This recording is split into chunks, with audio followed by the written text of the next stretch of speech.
You say, what did you do, what did you think, and enjoy.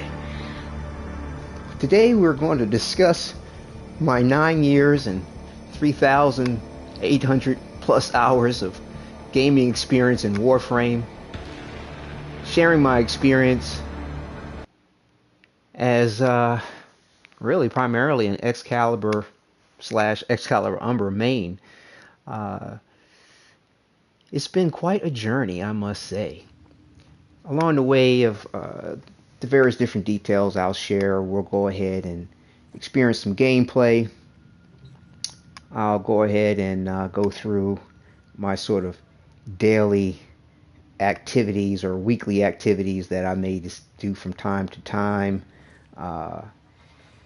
It has been quite a journey, let me tell you. 9 years, 3,800 plus hours. As you can see here, let me go to my profile and show off these numbers here.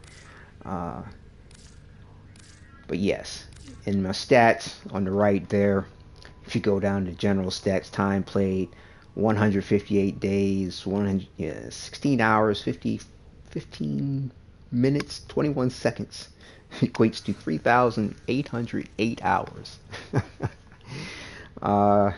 Yeah. There was a period in time, definitely for, many years where I definitely had to deal with some chronic pain, and Warframe, along with many other games, helped me along that, get through that circumstance. Do you remember the old war, operator? Order seems to have misplaced those memories. What we'll do is we'll go ahead and jump into one of these activities that are available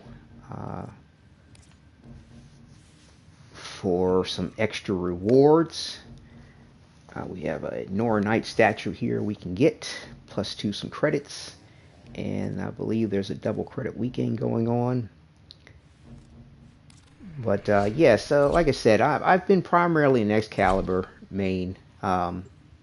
Exclusively since the jump, and when Excalibur Umbra was released, I of course went straight to that. I really haven't gone back to my regular Excalibur since then, although I believe it's 5 different regular Excaliburs, all formatted to suit various different tasks and objectives, depending on what may be needed.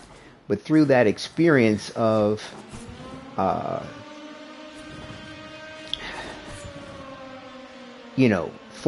forming and learning the different aspects of those builds and what situations they could deal with and not deal with, I came up with a universal build which works for pretty much all situations. I haven't seen the need to really adjust it since. I have experimented with a few different versions of things that I would think would be universal to being able to engage in any type of circumstance. For me, that's what it's about when it comes to Excalibur as a main. I feel like whatever Warframe you decide to main as your favorite, or whatever Warframe you decide to play in general, it would be good to be able to know what they can and cannot do. If you decide to do a main, work on that build, work on your aspect of gameplay and the way you like to engage enemies, and know your limitations, know your strengths. It's very important. And for me, survivability is what's up as well. Not just knowing I could go in and kill whatever. It's being able to survive, because if you're downed and you're scooting around on your rear, waiting for somebody to revive you, that's no good. I mean, you've now cost the team time, you've cost yourself time. If you're in a certain objectives and missions within the game, you are likely to possibly fail. That character just gave me the Tenno nod. I'll give him a little emote bow. But yeah, this is the styling I've been using here for my Tenno and Excalibur lately. I've always been a man in black type of a player. If you look at my my channel banner, you'll see me in my black leathers when I was riding my motorcycle, and you know, I can dress the part in real life too. But yeah, it's my bag. I enjoy it. Can somewhat be a little boring per se, without a lot of the flash and pizzazz of all the different colors. A lot, what do they call it? Tenno fashion, fashion framing with your Warframe. But yeah, my journey in Warframe has been enriching, to say the least, in all sorts of ways, as far as, like I said, at one point helping me deal with my chronic pain, as well as you know, playing out a fantasy come to life in a way, because I've always been a huge Excalibur fan. And I mean by Excalibur, I'm referring to Le Mort d'Arthur, the original romantic tale of Excalibur. You know, in any of the King Arthur, Sword and Stone type of films that have been released, that whole fantasy aspect has always been appealing to me. The love, the romance, the tragedy, the love, unrequited love aspects. But the whole Sword and Stone, Excalibur being this mythical weapon, unbreakable, you know, it was rather cool. Super awesome. Can cut through anything. You know, and sure, there's been other genres of comics and movies and what have you that have approached that particular point. But as far as I know of, Excalibur, the sword, in that manner, it was perhaps one of the first, at least that I know of, as far as fables, tales, and legends. And, you know, with Warframe, I get to be the sword. You know, as far as, what the, you know, piloting, as they would call it, this Warframe called Excalibur, in him wielding what they call his Exalted Blade. I was quite disappointed when they came out with Umbra and changed the way he manifests his blind ability to a howl. I get the point. You know, Excalibur Umbra is wild and untamed. He's the only Warframe in the game where you can leave out of him as your Tenno, and he will fight enemies. He'll follow you around. A lot of people feel like he's stupid in a way as far as what he will or will not do. But my experience has been that he's not quite as stupid as you think. And a lot of times you can get off extra abilities for free because he'll have his, you know, his own pretty much infinite energy reserve. So while you're running around doing something as a Tenno, he'll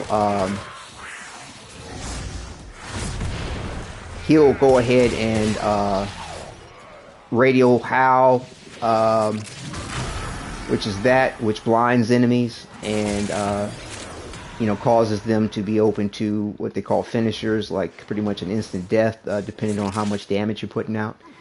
But yeah, I missed the way Excalibur would hold up his Exalted Blade and it would flash and blind the enemies. It was very prestigious, royal even.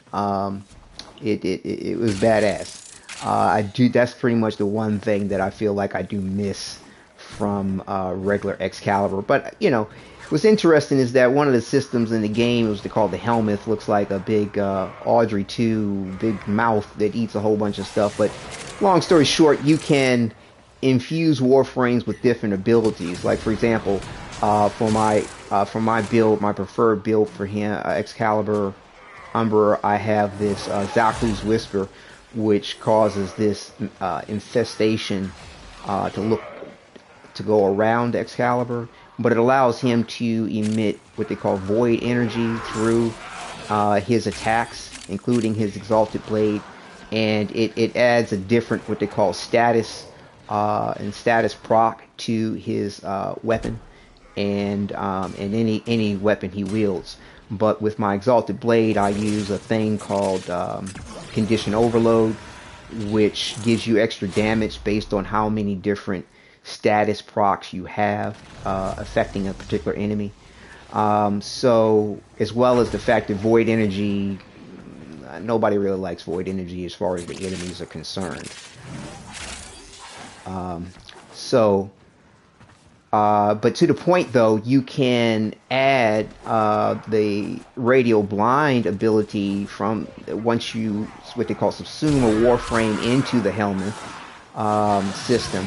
He basically eats it, the Warframe, and you can then use the one ability from the Warframe that he consumes. And for Excalibur, if he consumes him, you can use the Radial Blind ability from Excalibur on any Warframe that you infuse that ability to. So I could create a loadout slot where my Umbra uses the Radial Blind and go back to that. I've actually been considering that, but I've been experimenting with various different things as of late, because that's one of the experiences that you will receive in Warframe the longer you play, is that it's a live service game, and they're constantly making adjustments, improvements, and balancing their equation to everyone's enjoyment and gameplay. And one of the fortunate or unfortunate circumstances is that it will change things that you could like, enjoy, or dislike, to the advantage of its change. But there have been many things that I've enjoyed that they've just changed outright. I mean, including just the nature of combat in the game. When I first started playing Warframe, there weren't a whole lot of enemies that would spawn at one time and constantly spawn out in the way that it does now. Like, enemies now kind of come out of every corner in a way, like it's a clown car, you know what I mean? And they just, it's just infinite fodder to be slaughtered, so to speak. To be honest with you, I'm not that fond of it, though. I mean, sure, you got a whole bunch of enemies you can kill, but it just almost looks ridiculous half the time. Now, in the game and in the lore of Warframe, they do kind of give you some probability as to why and how there could be so many of these particular enemies. Like here, I'm fighting a faction called Grineer. They're clones. All of them are clones. So, the fact that they're just infinite in the manner of the way that they just kind of come out, you can validate it in regard to the fact that they're all clones. There's, other factions have other validations, whether it be the Infested, which is one of the main enemy types in the game, and also key to the lore in Warframe as far as even how Warframes have come to be. As far as they have their own probability as to why they could be infinite in the way that they manifest themselves, simply because of the nature of them. They're kind of zombie-like in a way. So yeah, all the enemies in that were pretty low levels, so no big deal in regard to dealing with that mission. But yeah, like I said, they over the journey, they're going to change things. They're going to adjust things. I mean, once they get finished with it all, I can't say that I can complain. They're always striving to improve the point. And let's take a look at this nodule real quick here. Oh yeah, they gave us a new update to interacting with everything. But yeah, I mean, like for example with Excalibur, when I first started out with him, he had a thing called Super Jump.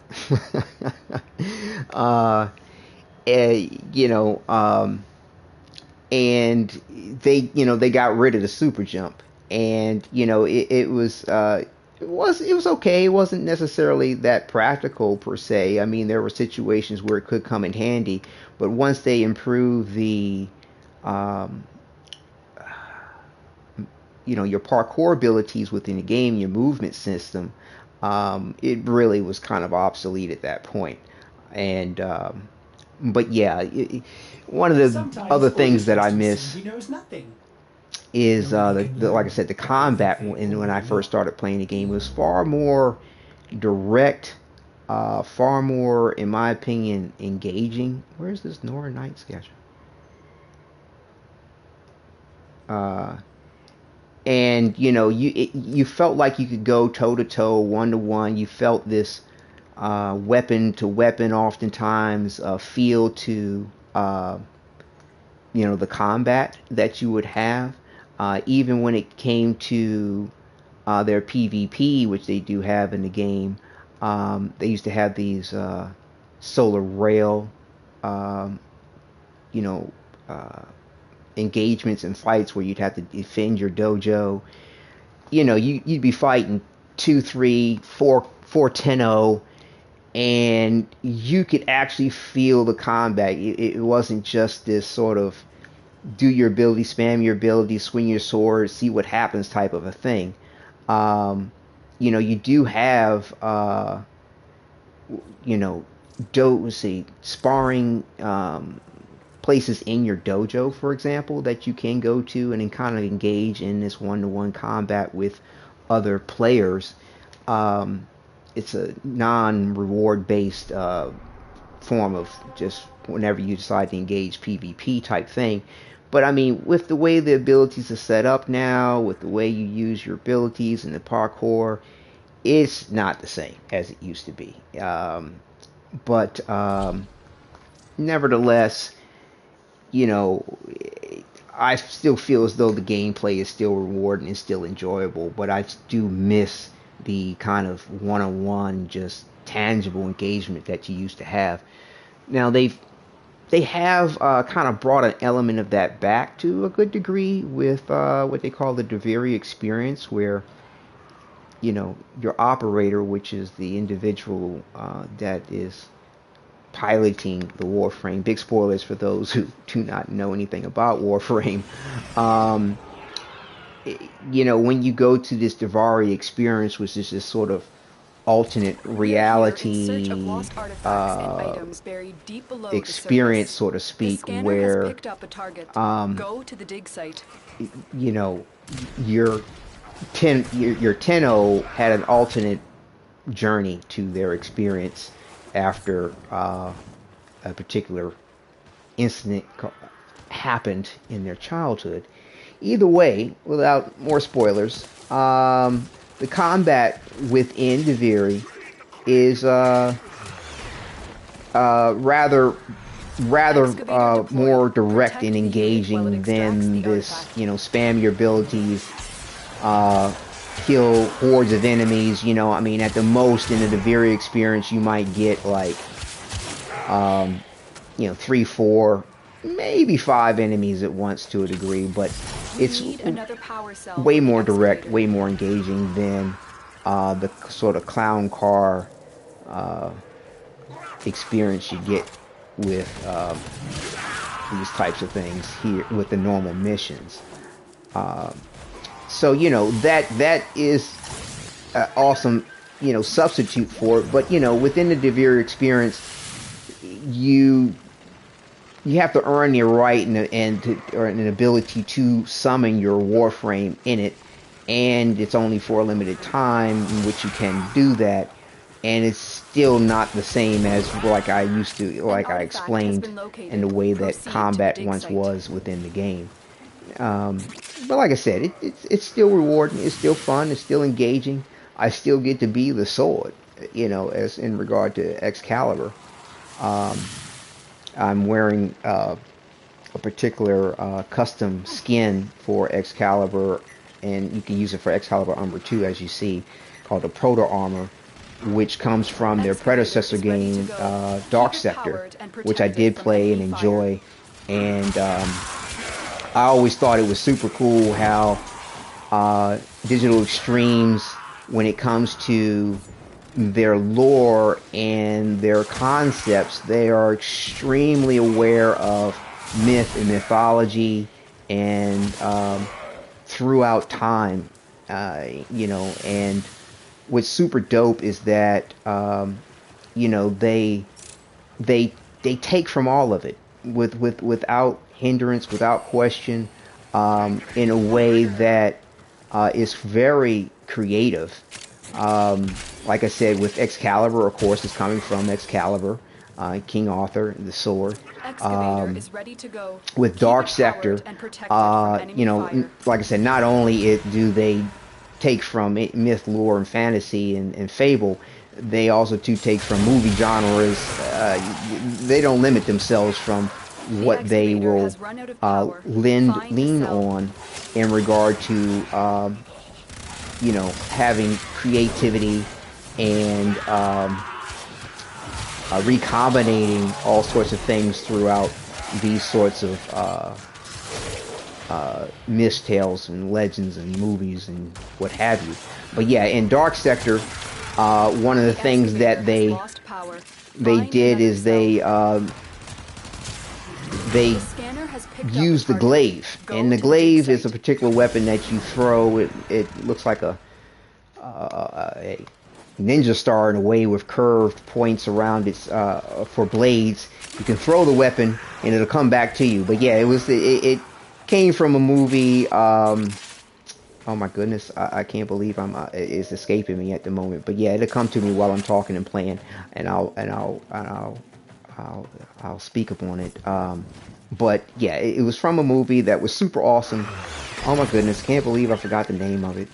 Excavator deployed. Crow. That was the name of it. There it is, Crow. One of my favorites. Oh, it was so awesome back in the day. It was like old school. But another one of those love type stories. I mean, most of these fantasy, sci-fi type things, in one sense or another, are love stories more often than not, and generally unrequited love stories where love doesn't triumph at the end. But Crow was one of those movies where love did triumph in the end, and it was rather surprising, refreshing, and it had a lot of cool characters. But yeah, one of the cool weapon of the movie was the glaive, and it was super awesome to see how they brought that into Warframe, and found a Dark Sector at first, and really brought that fantasy to life in a similar way that they have done with Excalibur the sword. So there's a lot of other nuances to the various different Warframes, abilities, and weapons that come from myth, lore, legend, fable, and fantasy genres, sci-fi. So yeah, that has been another very pleasant experience within the game, and the myth and lore that Warframe, the universe that they had created for themselves, is very expansive, very, very interesting, very intriguing, and I've definitely enjoyed it. It'll be interesting to see how they continue the journey with all of it. But they're not shy, or not short rather, on creativity. So I have good faith that things will continue as long as they decide to do so. So yeah, I got those little bonus mission and rewards out the way. I got what they call Oricon Power Cell, which is used for your Warframes. And but yeah, over the time, another thing that I've definitely enjoyed is being my own clan lead, and I started my own clan called Invictus. It comes from Ernest Heming, I believe that's how you pronounce his name. Poem Invictus, Unconquerable Soul, as it's one of the last words of it. But yeah, my head may be bowed and bludgeoned, but I cannot conquer my soul. Just paraphrasing a bit on it. But I felt like that the name Invictus suited well for my clan and my dojo in constructing it and decorating it. Although I'm kind of lean on my decorations, I've put more time and effort in its construction. One of the things that let's see here, I've done is basically structured my dojo in a way that it would look like it would fit in the physical or visual representation that you see in the star chart that I clicked on to get here. And so I've tiered it, like a tower in a way, so that it would theoretically fit within it, and have designed the various different levels to suit that as well. Since they've come out with a few new things as far as rooms and decorations, I've been redecorating a few things, so I will do a separate video as far as a tour and the manner that I have constructed everything. But let me think here. Yeah, I'll see if I can show you just a quick example of how it's laid out, because here's like this floor here, but if I go to, like I said, a few things are under construction here, remodeling, but yeah, I've redone these rooms. I need to go ahead and put in my color and change my lights around and all that good stuff. Where do I need to go? There is, oh, did I move it? Like I said, done a lot of redecoration and haven't revisited the point in a second. Oh, here we go. No, this is my observation. No, wait. Let me figure out where I need to go here. Okay. We'll go here, and this should bring me to where I want to go. So yeah, they came out with a lot of new cool rooms that you could place into your dojo, and this is one that has an elements from the Duviri experience. And as you can see, here's my map of this particular level. But when I go into this virtual realm that it allows you to enter, which is one of the moods of Duviri, and I go back out of it, you will see how you can see every level now in my dojo all at once. So you can see how they're all tiered in such a way that would theoretically fit within the dojo, in the visual representation of the dojo. Now, bear in mind, I do have like these sections here that we're going through are interdimensional, in a way that they're not technically part of the physical structure of the dojo. At least that's how I'm role-playing the circumstance. Because as you can see, you have, that portal we just went through to that whole virtual realm of Duviri. But I've also, too, created these little areas where it looks like you're going through portals to get to the areas we just left, using various different props. So I'm still working on it a little bit, but I should be finished soon. But yeah, this room here. This is an example of what I mean as far as creating these portals to this virtual area. So this room is actually technically, for my little fantasy of things, it's not.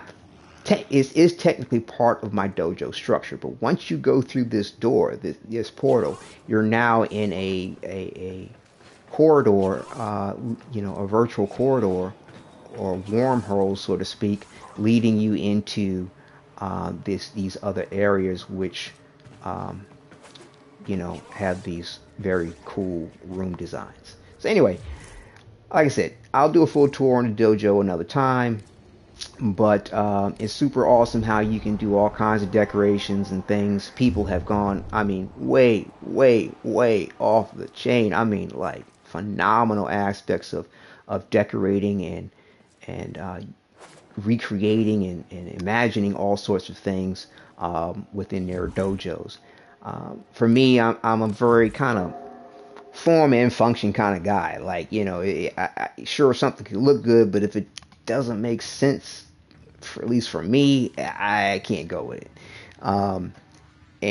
So yeah, so I have a lot of form, I have a lot of function in my as far as my dojo, and and there's aspects of style and detail too, but I do like the manner in which I get to create within it.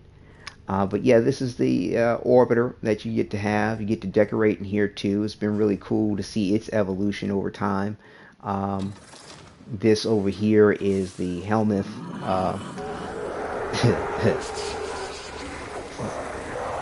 that gives you your abilities. He's also to nourishes your Warframe. He has various different statements there. He explains how he repairs your Warframe. You get to interact with it, and that's one of the pets that you can have there. It's a feline thing called a Tavat. You have various different pets that are robotic and animal-like.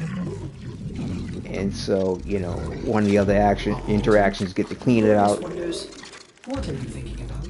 But yeah, this here has been rather a game changer when they implemented this system, allowing you to create your own unique Warframe in a great manner of ways, where you can give it whatever ability that it has consumed, rather, from consuming a Warframe, as well as, they've recently created this, what they call Archon shard system, where you can use these shards to further tweak and individualize your Warframe to your liking. Again, for me, I like having a universal build. Wherever I go, I can do it and get out alive, and not have my rear end scooting on the ground waiting to be revived. So that's how I've created my build. Now, I've experimented with a whole bunch of stuff where, like, I've had over 300% power strength and all kinds of craziness going on. But there's always a trade-off when it comes to, doing various different things or tweaking your Warframes to any particular extreme. So, like I said, for me, it's all about survivability. At least that's how I've always liked to play games in general, and the way that I've been able to do that here in Warframe. And it's adjusted through the years, but I'd say this is probably the best time you could get in Warframe as far as enjoying your own distinct nature and way to tweak whatever you have going on with your Warframe. And then you could get these little bonuses, to your Warframes called Invigorations as well, which are temporary buffs to your Warframe for about 7 days. But they're never the same, well, not to say never the same, but they rotate. So it's nothing that you will always have, and or in my opinion, can really rely on. And for me, that's not my bag. I like to play, excuse me, in a way that in a way where, whatever I have going on with the Warframe is the is what I can rely on all times. Now, just this week they did have an invigoration for Umbra. I think it's 250% power strength.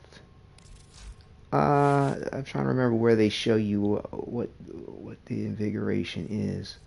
Where do they give you that information? I know they give it to you somewhere. Anyway, I don't really use the invigorations very often, but the point is, I do have an invigoration on him right now, as you can see with this particular icon there, and it should tell me what that invigoration is. I thought it would be in the upgrade. You would think that's where it would be, but yes, like 250% power strength and something else. So, what you may see Excalibur being able to do in a particular way, depending on the level of the mission. Oh, here it is. No, that's what you do to invigorate. It's somewhere. I'm not going to override a Warframe. I wish I could remember where they give you the readout for that invigoration. Anywho, but still, as I stated, it's like 250% power strength and something else. Generally, you get two buffs to whatever you have going on for your Warframe, but unfortunately, it doesn't reflect it in your stats. You know, it's just something you have to remember that you know is going on.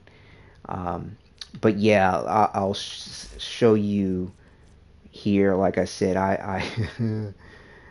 um, I'm about to work on a project where what they call forma, which is, you know, adding, um, uh, what do you call it?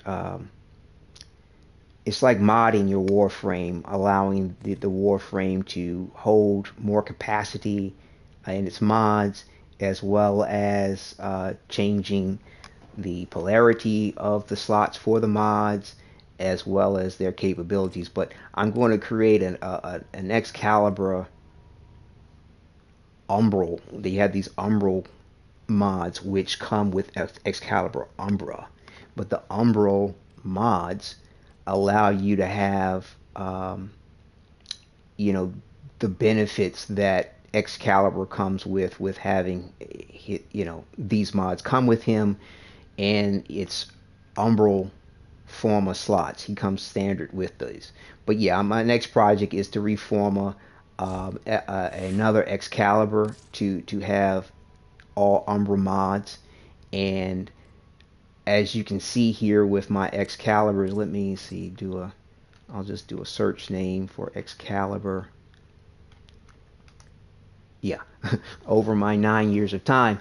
Like I said, I had 1, 2, 3, 4, 5 Excaliburs all formed a particular way. This was my very first Excalibur, and through experimentation and reforming, I've reformed that Excalibur 24 times, and learning what to do for each one of these other distinct builds, as well as understanding what to do when it came to what to do with Excalibur Umbra, because you only get one Excalibur Umbra. You can't get any more of it. I mean, there's the only Warframe in the game where, well, besides Excalibur Prime, which only founders could have, unfortunately, Excalibur Umbra, you only get one. So, you know, whatever you do with him, however you form him, realize that's all you got. But so I'm going to form a 6th Excalibur to be an Excalibur Umbral, essentially. So that's why I named it Umbral Excalibur. But yeah, so that's a project I'll do for, you know, when I have some time, beyond just the grind of things or the normal sort of routine of Warframe. And, you know, of course, also too, on my channel, I'm featuring 2 other games, Spider-Man 2, Marvel Spider-Man 2, as well as Stellar Blade. Right now, I'm enjoying the demo. When the full game comes out, that's what's going to be up on for it. But yeah, I love a lot of different looks for Excalibur. The Proto armor is one of my longtime favorites. Like I said, it comes from their Dark Sector predecessor to Warframe. And let's see here. And you know, I definitely yeah. I definitely like the standard look to Excalibur. You know, you have many different types of skins that you can, you know, choose from. I believe I have them all for Excalibur. But the Proto armor is my favorite. The standard skin for Excalibur to me is just, you know, just great. I mean, you know, you have a lot of sweet, subtle detail to his look and outfit. Now, of course, you can color it all kinds of fancy ways. But again, I'm a man in black type of a guy. And you know, they also too have what they call Tenogen skins, which people can create their own design of a skin, and if it's voted on and approved, you know, they will implement the skin in the game. This here is a Void Shell skin, which you can get from one of the sort of say vendors in the game, you know, you have, well, color scheme on this here. I'll let's see here. Yeah, I don't want to change that.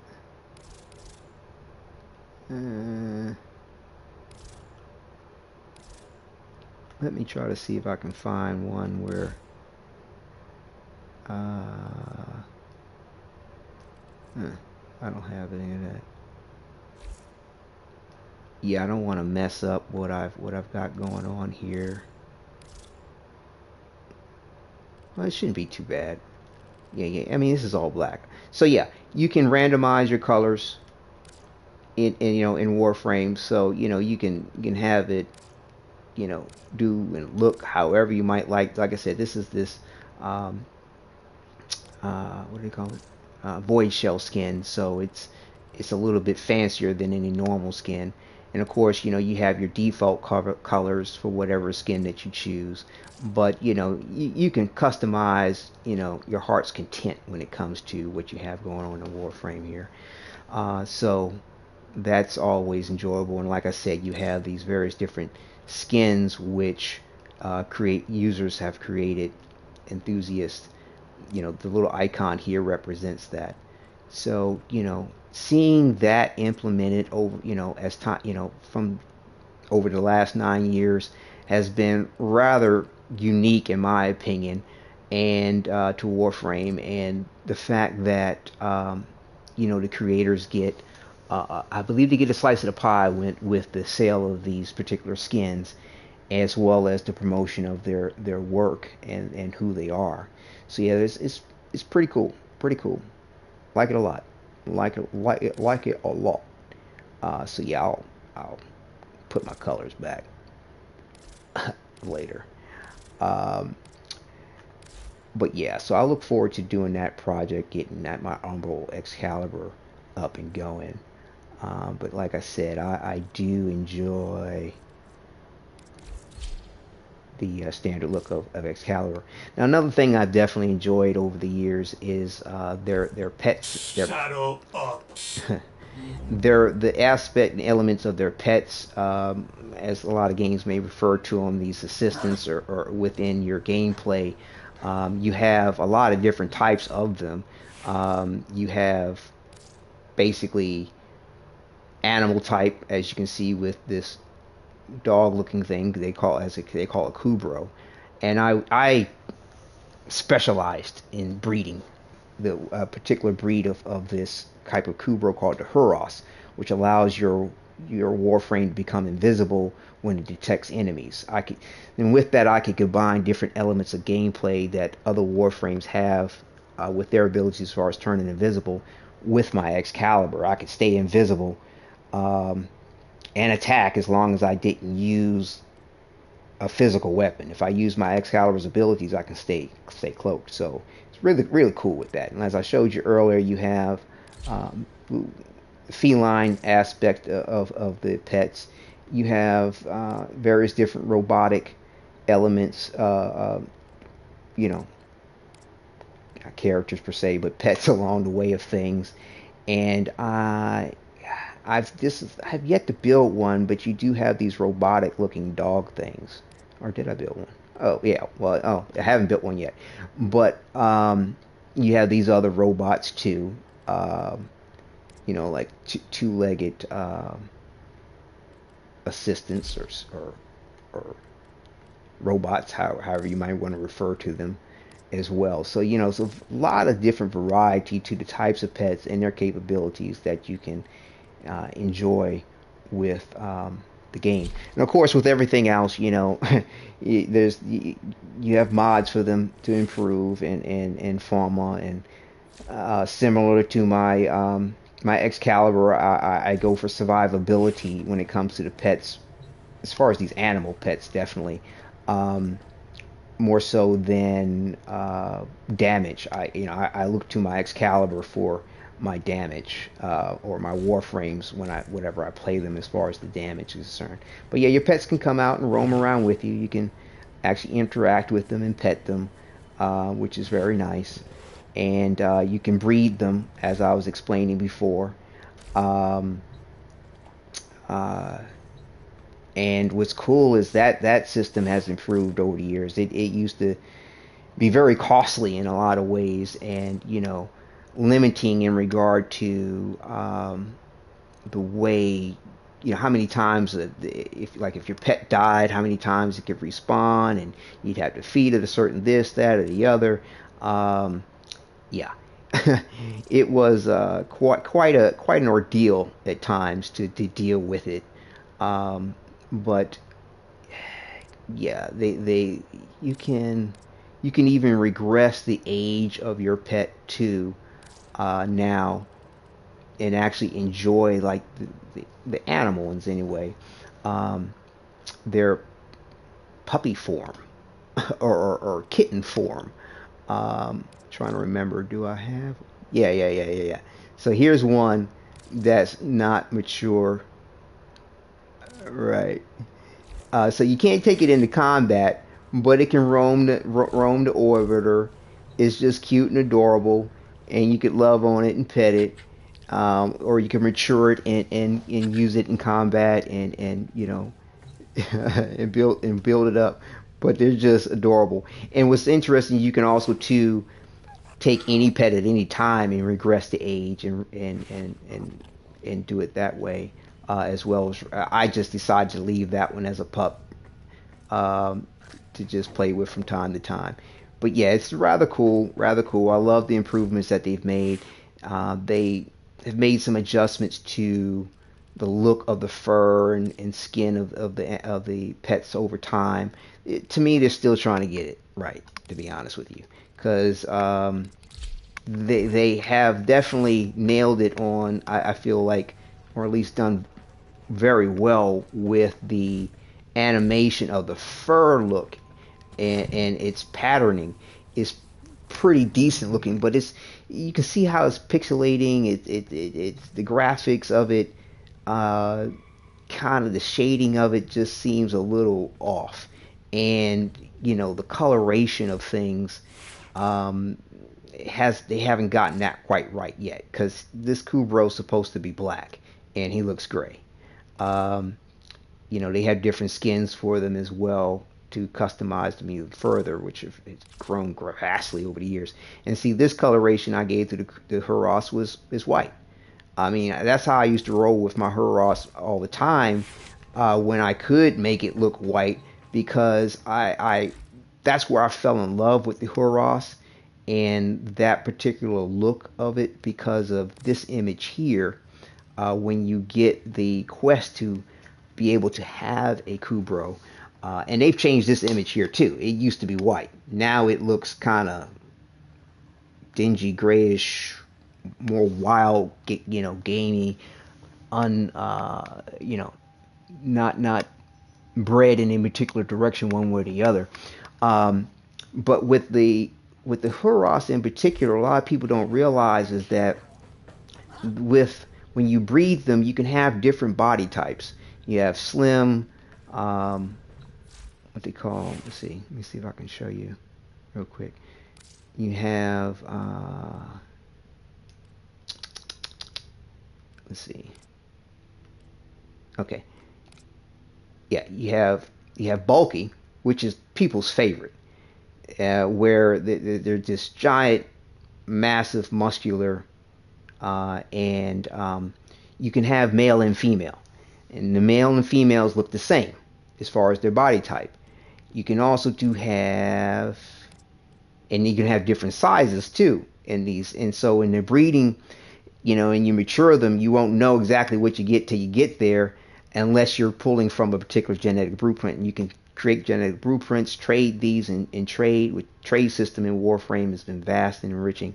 But yeah, so you can have different sizes as well, and so that's why I have so many. Is breeding the different sizes, enjoying that aspect, having one for whatever enjoyment I like to have, and then you have a skinny. This is what they call the skinny version of them. So you have skinny, bulky, and the third body type is what they call the normal. And that's what I have here. This is a normal body type, but it's bred to be, and you have to keep breeding him. It's random, and I bred him enough till I got a cycle where he got as big as they can get, and you can tell because of the ears going past the machine that they're in there, their incubator, their cryo area where they actually cryo sleep.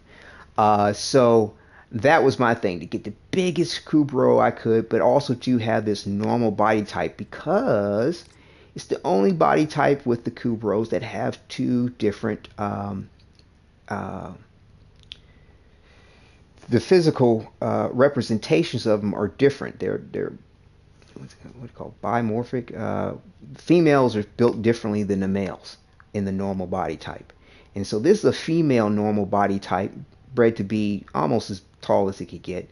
And but I wanted the male type because that's what you see in that how the Kubrow quest. It's a male. It's a normal male. Giant, as huge as they can get, Kubrow.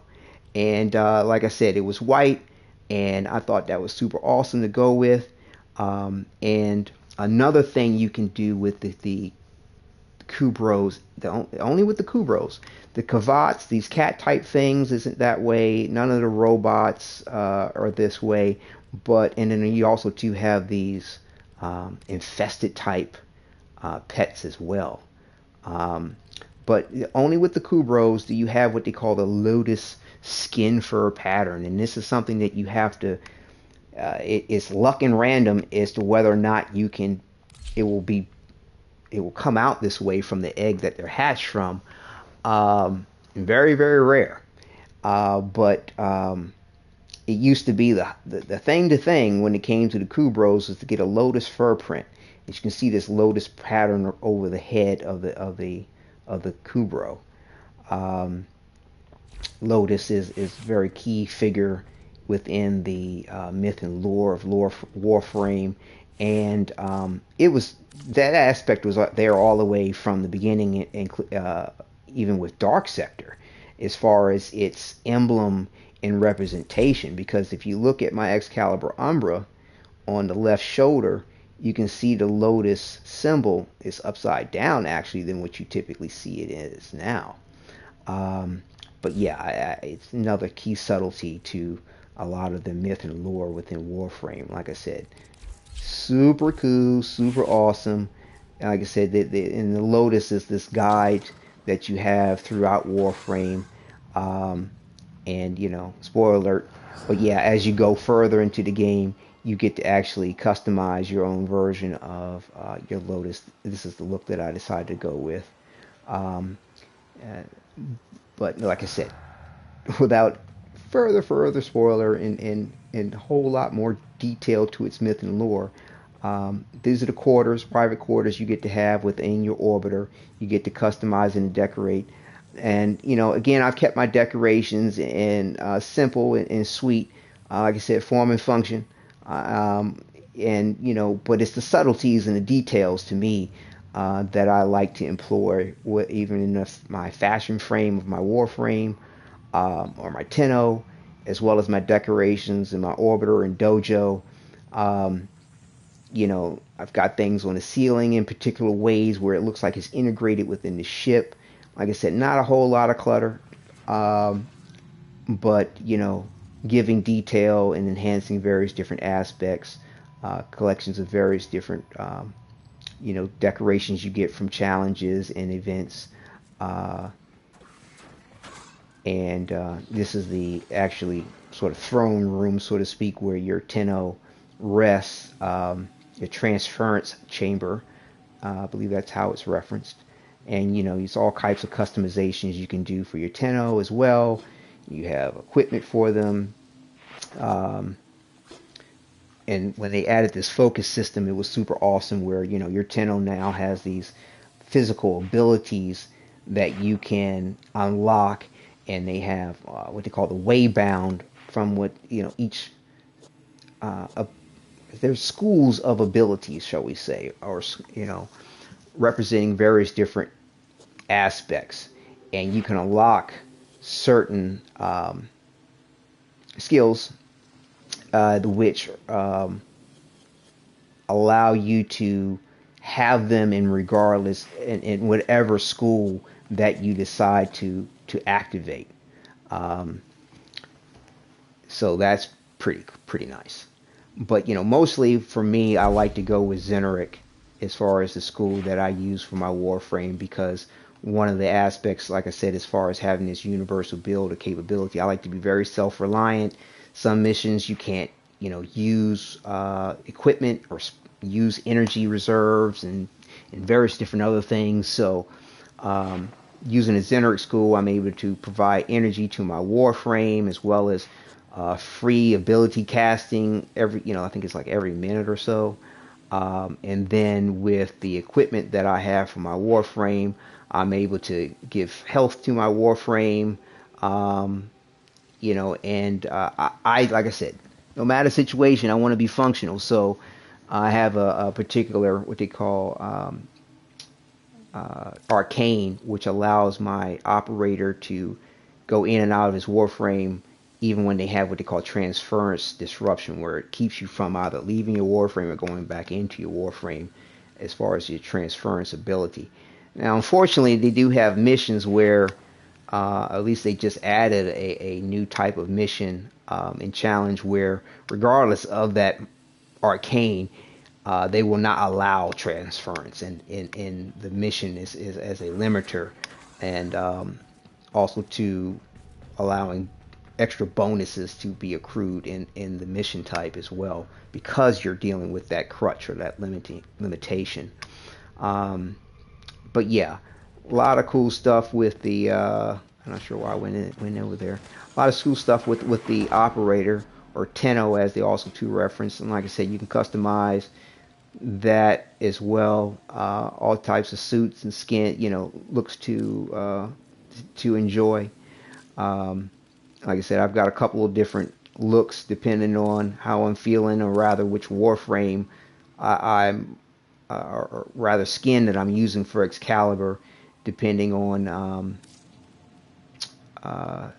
that I may choose one of these particular skins. Like I said, I'm a man in black, so you're going to get this maybe perhaps boring appeal to it, but I think it's sexy.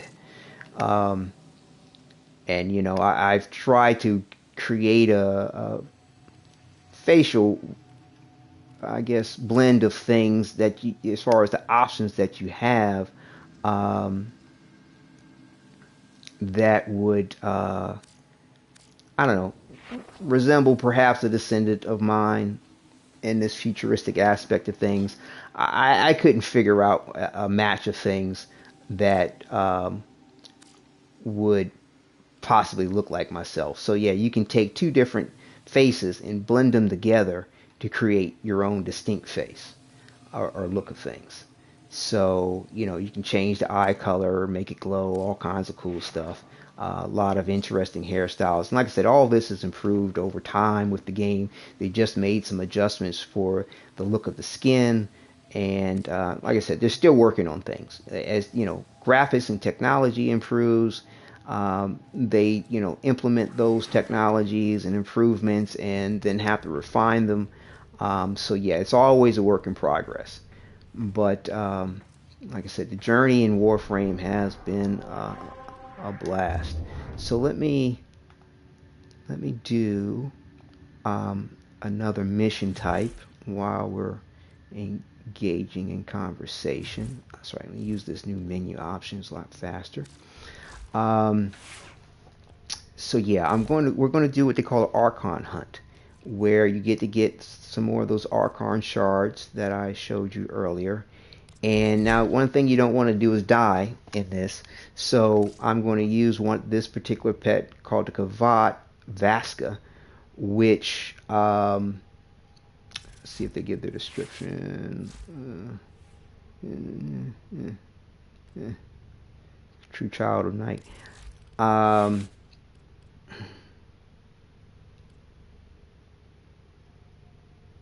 Yeah, so you have a mod for the Vaska where it's called Transfusion. When its master is bleeding out, the Vaska Kavat sacrifices 20% of its health to raise them. Now, it doesn't state this here in the card, but there's sort of a refresh time on that I haven't noticed um, mentioned. But when you take lethal damage and you sort of say go to a point where you're about to be dead or have to be revived, this and there's other types of pets which can help keep you alive or revive you. But what's interesting is that all the other types of pets that revive you, you actually go into a down state. In which case, someone could come over and revive you while your pet is reviving you. Like, for example, just to sort of show you what I'm talking about here, you have trying to think of who has it. Um, Whatever. I'll show it to you this way. So you have a what they call the Daijin, which will revive you as well. But like I said, it and you have you have universal cards which for your Sentinels too, which are rather mods which can help revive you. But basically, the Daijin will sacrifice itself to revive you. I think it's called Sacrifice. Yeah, Sacrifice. This is distinct mod for this Sentinel where it sacrifices itself to revive you. Now the thing is that it will blow up, and then it has to respawn, and there's various different mods that you can get to improve that time. But the thing is, like I said, it's counted as a death basically when you go down. You have a period of time for it to revive you, as well as there's a period, other Tenno could come revive you, but with the Kavat and this transfusion, you instantly get back up. It doesn't even go to a down state. It doesn't register in your stats as you've been dead, or you were downed.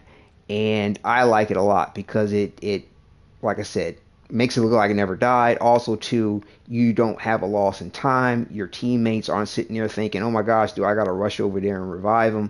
But yeah, so far I've been doing well where, like I said, I don't like to die anywhere or take lethal damage. But in case of the, what if and the, oh snap moments, the Kavat comes in handy for missions where if you go down or downed or take lethal damage, you wind up having to forfeit the mission. You lose the bonus of its rewards.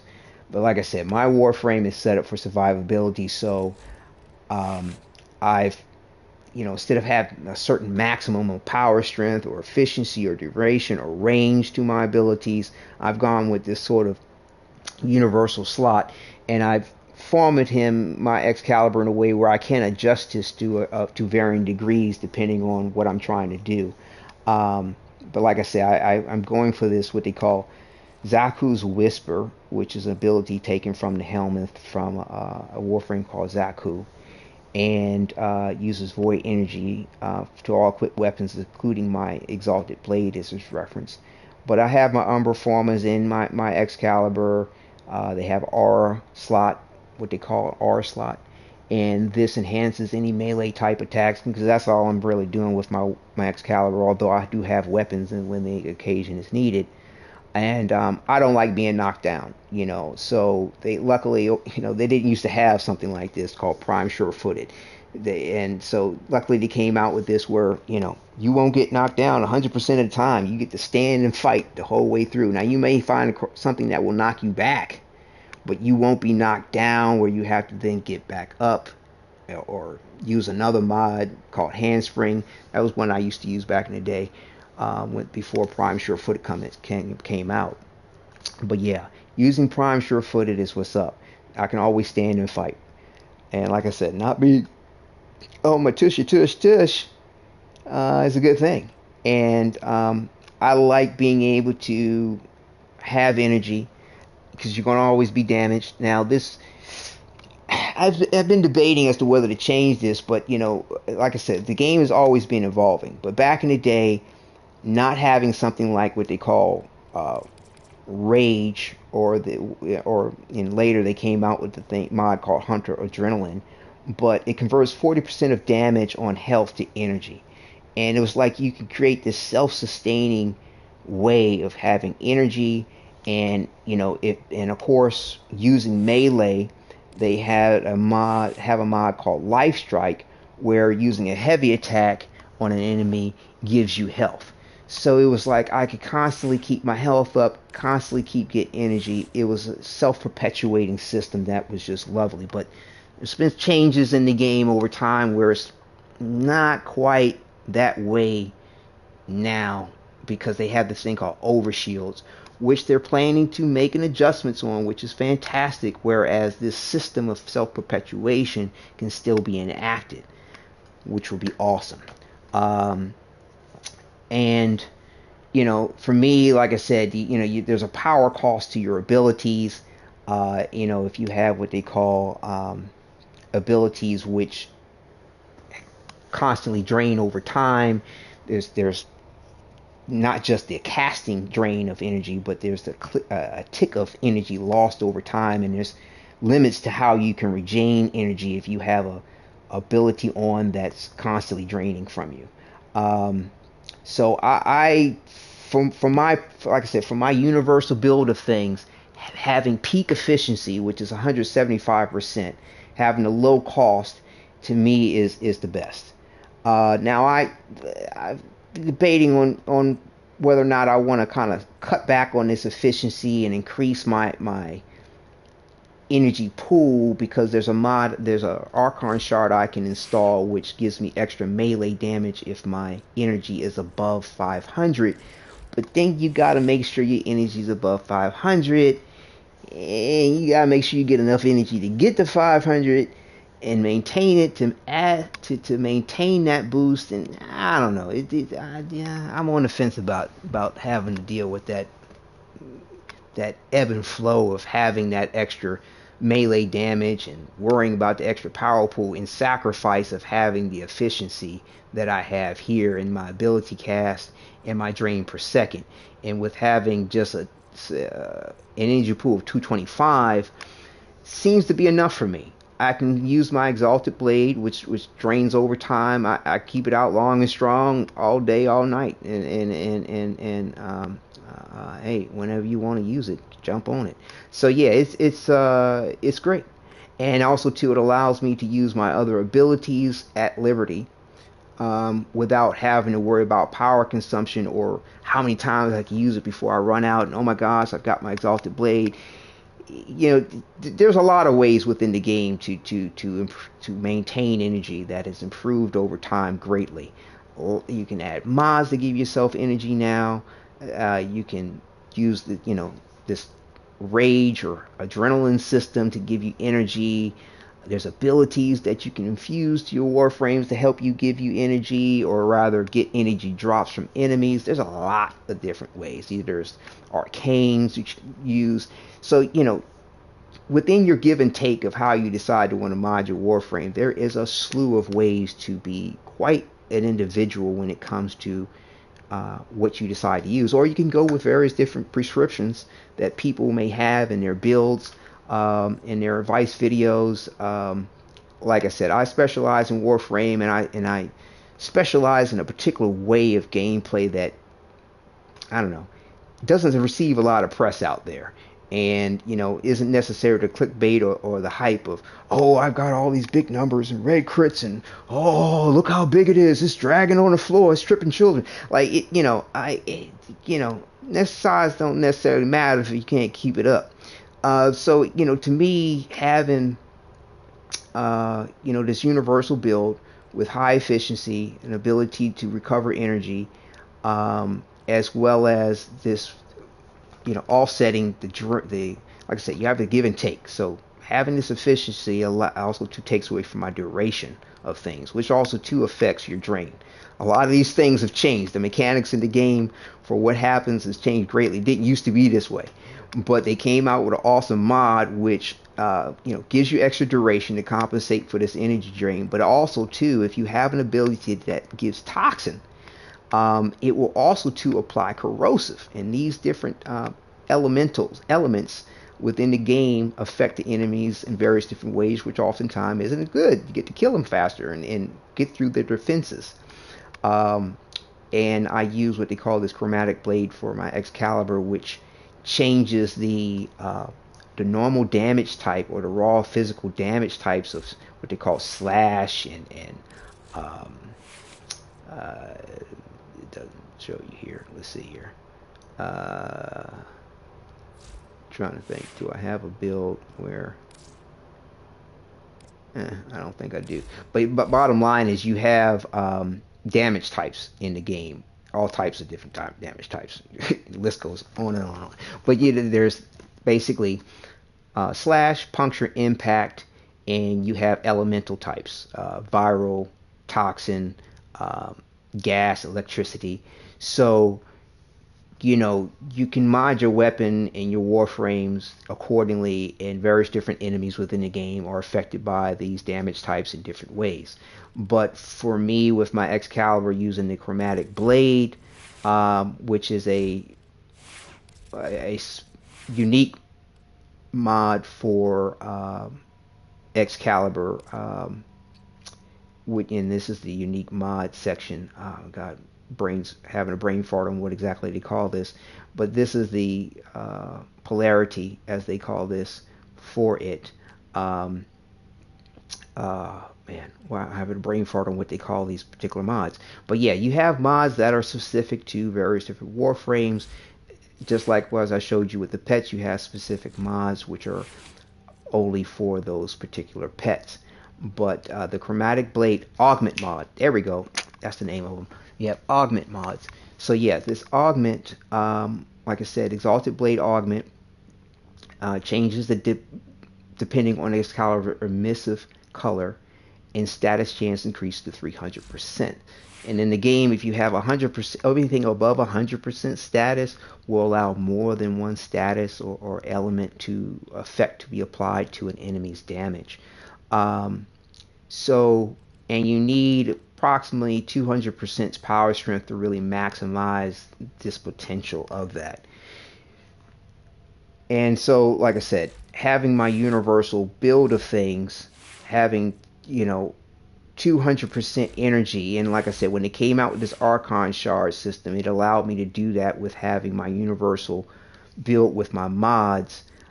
So I use a Tau Forge, which is a higher level of mod, giving me 30% extra ability strength, which brings me above the 200%, which helps give more damage, and also to the ability to have that 300% status, because it's based on your power strength to my exalted blade. And then also I added a Tau Sarge, which gives me extra melee critical damage, which is good. And I have a Tau Charge for regenerating health. So regardless of what I'm doing, I get 7.5 health per second. And that's great when you have certain missions where you have energy drain happening on your Warframe. It basically neutralizes the point. And then I have this mod here where I recover health from enemies that are damaged by toxin, which marries greatly with this mod here, where enemies that are afflicted with toxin apply corrosive. So any enemy that's affected by toxin, A, I heal myself, B, I get corrosive. Because like I said, playing Warframe is a little squishy, so you're gonna take some damage. And to me, there's nothing I've been able to experiment with and do within the game which will completely negate getting killed. And there's situations where you could get one-shotted and what have you, even when you have certain other mods which are designed to help prevent that, like quick thinking, for example. It drains your energy upon lethal damage. Well, there's a lot of nuances. Navigation has been updated with new invasions. Appreciate Chaos it. is spreading. Thanks for the info, Lotus. So there's nuances to understanding how to really maximize the potential of this quick thinking thing, and it's not so simple as just applying a mod and having some energy in your Warframe. Various different factors like your armor that you may have for your Warframe. You have an armor stat. How much armor you have will impact the amount of energy drained from quick thinking. Also, to, if your energy is completely drained by, quick thinking's effectiveness to keep you alive, you'll get staggered, and they could kill you off the stagger because now you have 2 energy, because it drains you down to 2 energy, and you need a moment to recover from that, but the game will definitely hit you as hard as they can hit you and kill you. And it's best to kind of combine quick thinking with what's the name of that mod? Was it that one I just looked at?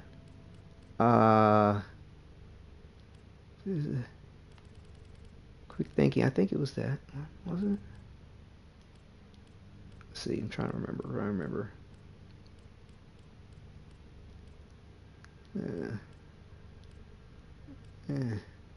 Gosh.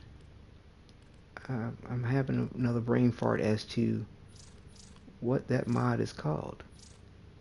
But bottom line, it's a mod that will help keep you from being staggered. So you want to combine that mod with quick thinking as well. And I don't know why I'm not remembering. But like I said, there's a lot of things to remember in the game. That's another element that has been part of the experience over the last 9 years, is knowing all the changes, all the adjustments that they made. Luckily, there's a lot of beautiful, helpful wiki, posts and articles, and that, for pretty much everything that's going on in the game.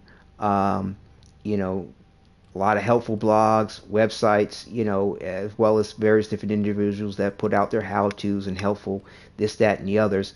Although a lot of times they're kind of some ideal situations that they present to you, but helpful nonetheless at times.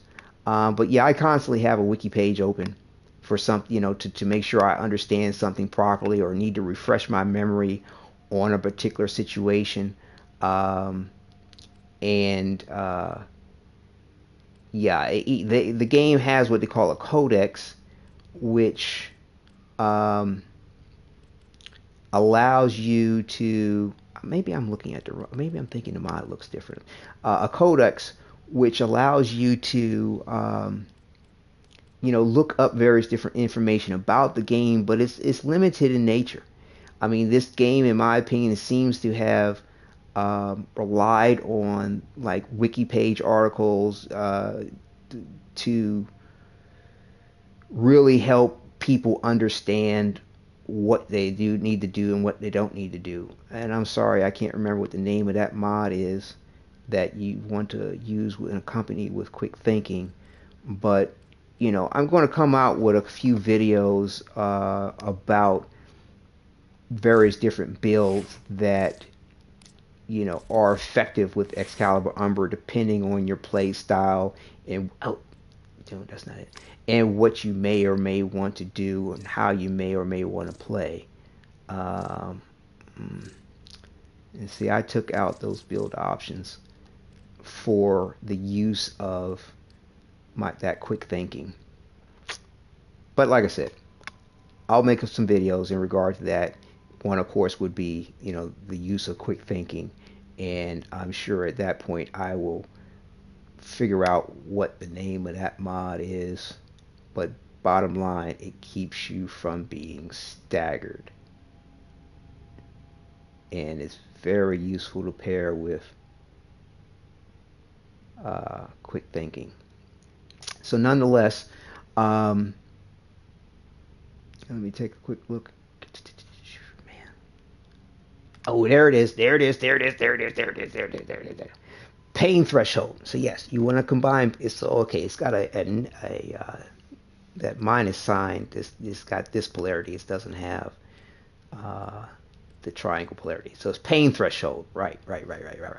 So you want to combine pain threshold with quick thinking if you decide to want to go that route and want to maximize your survivability and use with quick thinking. And of course also to use prime sure-footed. So prime sure-footed is going to keep you from getting knocked down and then taking weird damage. Quick thinking is going to keep you alive if you take lethal damage and drain all your energy down to 2, which then will allow you to do any other your abilities, but you'll be alive. But you'll also too want to make sure you use pain threshold, because you'll get staggered when you get to 2 energy, and they can kill you like that instantly before you can even blink when you hit 2 energy, and won't have the benefit of being kept alive to recover yourself. Anyway, like I said, I'll come out with a little helpful video on that particular one, and I'll probably do individual videos for each aspect of the builds that I've specialized in understanding when it comes to Excalibur to suit whatever situation you might want to go to. So you might not have a universal build, but then you have these specialized builds that you can use to take into the various different situations that you have. But like I said, with Excalibur Umbra, you want to have them. You only have one, so you need to have, for me, in the way I play, a universal build, or you'll be expensively reforming your Excalibur Umbra every time you want to change them to meet some particular situation. And as it is, I've reformed my Umbra like 8 times. Now, there were a few times to get the right polarities for certain slots, but I've reformed him as things have adjusted through the years since he's come out to test out various different aspects of things. Is this the way I want to go? Is that the way I want to go? When the Archon shards came out, I went through a lot of different testings of various different things and know how to get the benefit of the Archon shards and how you can now specialize and mod Excalibur. But back to the point of the whole, fusion of, the Archon shard, this Talforge Emerald shard giving me health with my toxin status effect, used with this Archon continuity mod, giving toxin effect to enemies adds a corrosive effect, combined with my chromatic blade, giving me 300% status based on the energy color of your Warframe. And what's great is you can make it just about whatever you want, and to a limited degree, but you have to, what I mean as far as the color is concerned. But like I have Toxin, and most of the time Toxin... A statement. And that statement is... I fear no one. Okay, orders. The Toxin typically is like a green, and I didn't want my Excalibur to be glowing green in any kind of way with anything. But luckily, if you click around, you can figure out that, for some odd reason, this shade of black gives you Toxin. Let's do it. And, I can still have my darkish red in the sword the way I like it, And, also, too, he'll have the red in whatever areas emit energy. So, back to the chromatic blade marrying of the Toxin with giving me the corrosive from the Archon continuity, and the Archon shard giving me health. The chromatic blade build that I have, gives me toxin damage as well as radiation damage. So with this mod called Condition Overload, I get 80% melee damage per status type affecting the target. So if it doesn't kill him outright, I get 80% extra damage per status type. And you don't see it register right away. Like the status has to hit him, and then your next hit is what's going to give you that extra damage. So yeah, go ahead, stay alive, enemy. You about to get hit even harder and harder and harder. So having power strength above 200% gives me that 300% status chance, which, like I said, anything above 100% is going to give you an extra status proc. So 300% status, and the numbers are weird with this game. What I actually truly have on my chromatic blade is 135.2% status. And again, it's an element that will go, that status will go up, that status chance will go up with my power strength. But I've experimented to get, I think, almost close to 300% status and I don't know. What I had to do to get to those extremes, it just wasn't worth it. But 135%, I'm guaranteed to get more than one status effect procking. But the thing is that most likely I'm going to get two statuses procking at any given time. So so this gives me toxin and radiation. So that's perfect. I'm going to get two statuses when I hit. But check it out. With the Archon continuity mod, I'm guaranteed to get a third status proc. And then with my use of the Zata's Whisper, using void energy on any any type of attack, and as far as we're concerned, my Exalted Blade attack, I'm technically getting four statuses hitting my enemies. I get Toxin, which then gives me Corrosive, and then I mod it for radiation damage, and then I use void damage. So yeah, that's 80% times 4, that's 320% extra melee damage hit the target. So yeah, I'm hitting them with what I got, and I love it. I mean, pretty much for the most part, I don't have any issues dealing with enemies, and just about whatever I go into. Like I said, you can mod Excalibur in all the Warframes a gajillion different ways, and as I stated earlier, in my video I put out talking about content on my channel, there are occasions where I need, using another Warframe is a necessity, or at least it the way the game presents itself and the challenge that's going on, doing anything else, it just seems beyond foolish rather than a preference. So yeah, I have builds for Chroma, which is a, dragon type Warframe looking Warframe. Um, I've been enjoying Baruch as well. Uh, I just like Baruch, to be honest with you. It's not so much that I may need him for a particular situation. I just like Baruch. He's sort of this kung fu type Warframe, and there's been times where Frost, with his ice abilities, and his ability to shield targets from, objectives from damage, has been helpful. Um, you know, I have Haro build, depending on the circumstance, and a Naros build. So I do from time to time have used other Warframes, and I do know how to use them. And going through the mastery rank in the game, you need to master all the different weapons and Warframes to receive, your ranking system in the game. That's Ivira with her stealth. There's been times where I've needed that. Limbo with his ability to create these void pockets. Misa, um, she's just cool. Again, not necessarily a situation I've been in where I've needed to use her, but I like her gunslinging aspects. Her exalted weapon, like Excalibur Exalted Blade or guns. She's mad cool. A lot of damage. I can understand why people have her as their favorite. For various different resource farming, I've used Necros and his ability to desecrate and cause extra resources to happen. Nidus was rather effective. I can't, Nidus and Inaris, they're very strong in their ability not to die. So I've had some Inaris, some Nidus builds, as and uses as well.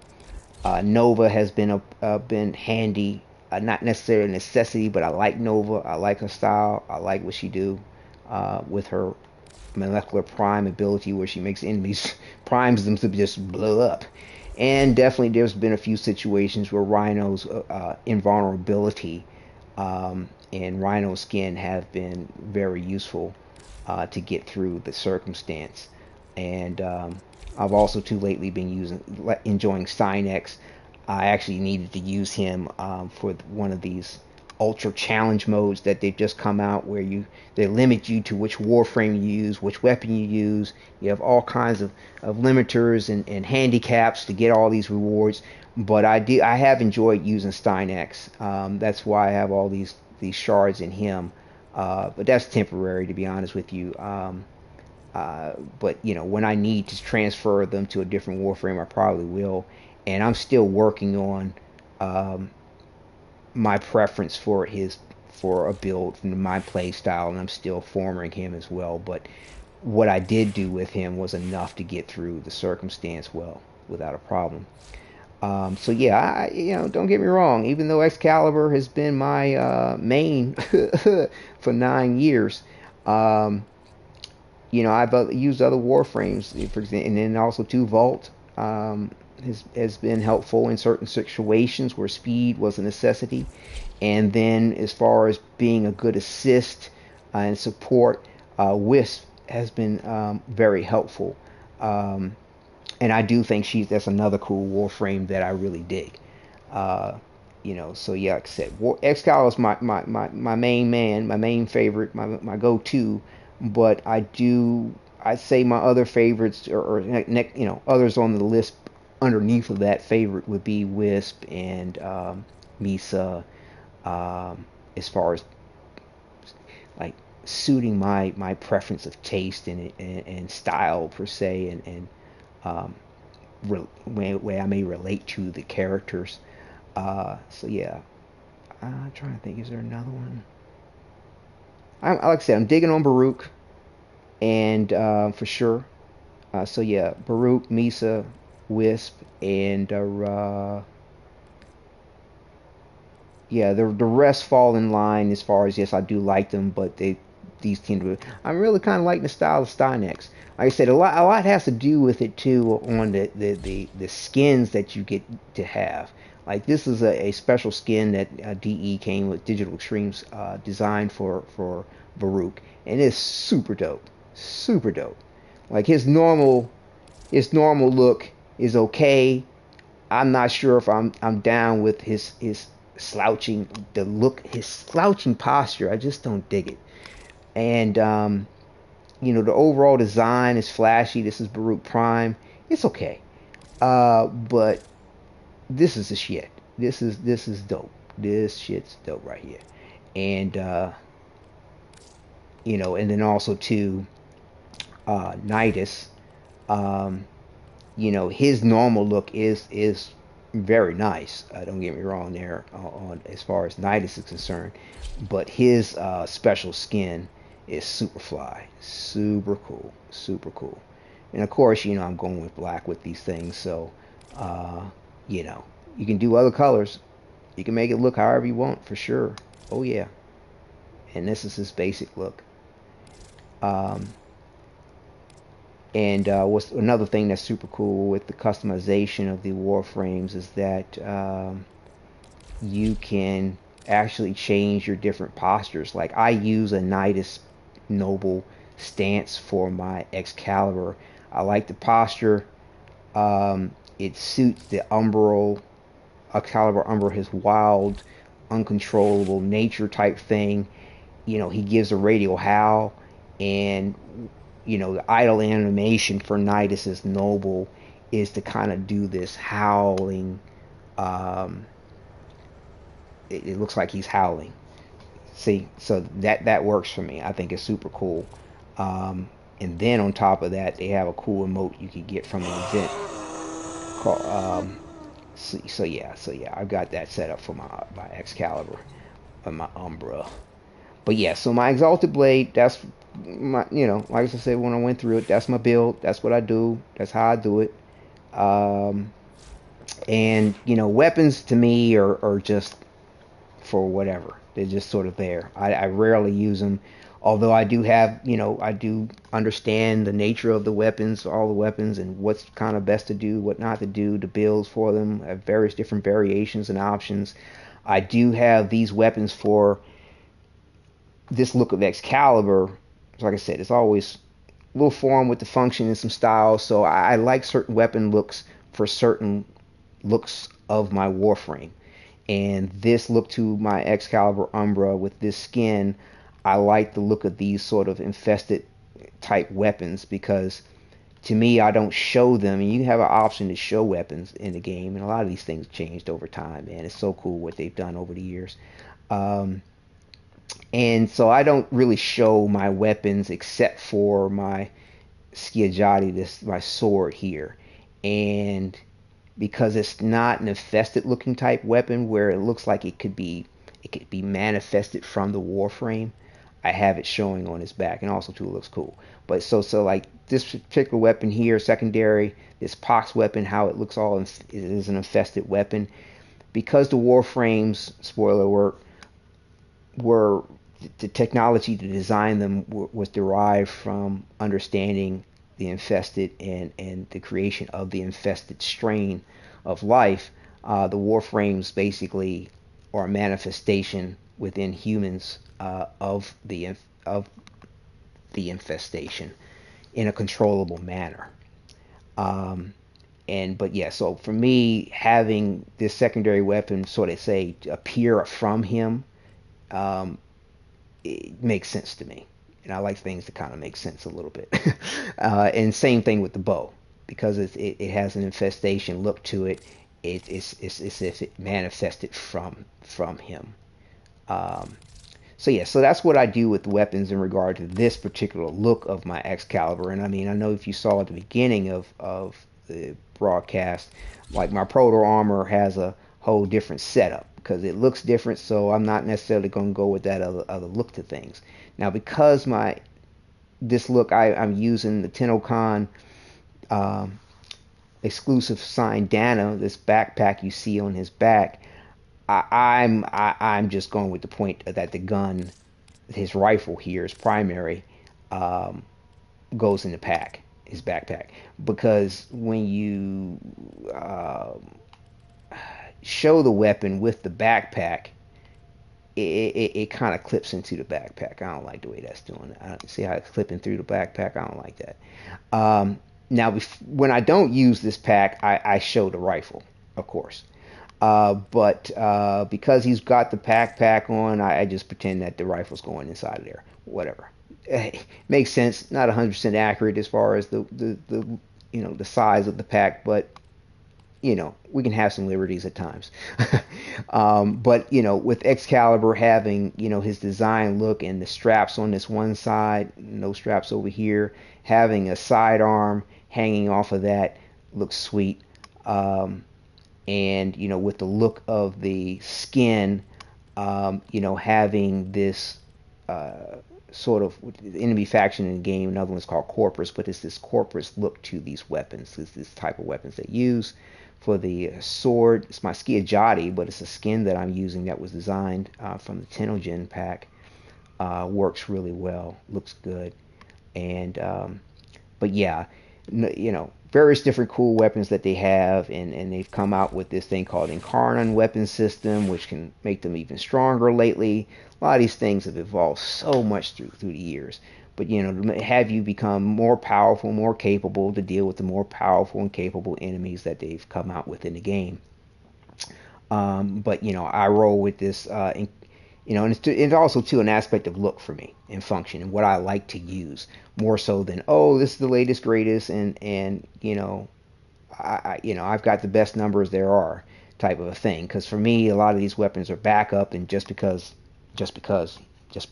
it's there, I have it. Because using Excalibur is all about the sword. But there are occasions where you need to use a weapon, depending on what happens in the mission and if an enemy negates your abilities. But so you do want to have effective weapons, as far as I'm concerned, for my universal aspect. But yeah, so I roll with this Bratton and Carnan, tricked out on the different mods for things like, so I'll go over that with different build videos I'll come out with later, and using this Prisma Angstrom Incarnon, which is very, very effective, very nasty.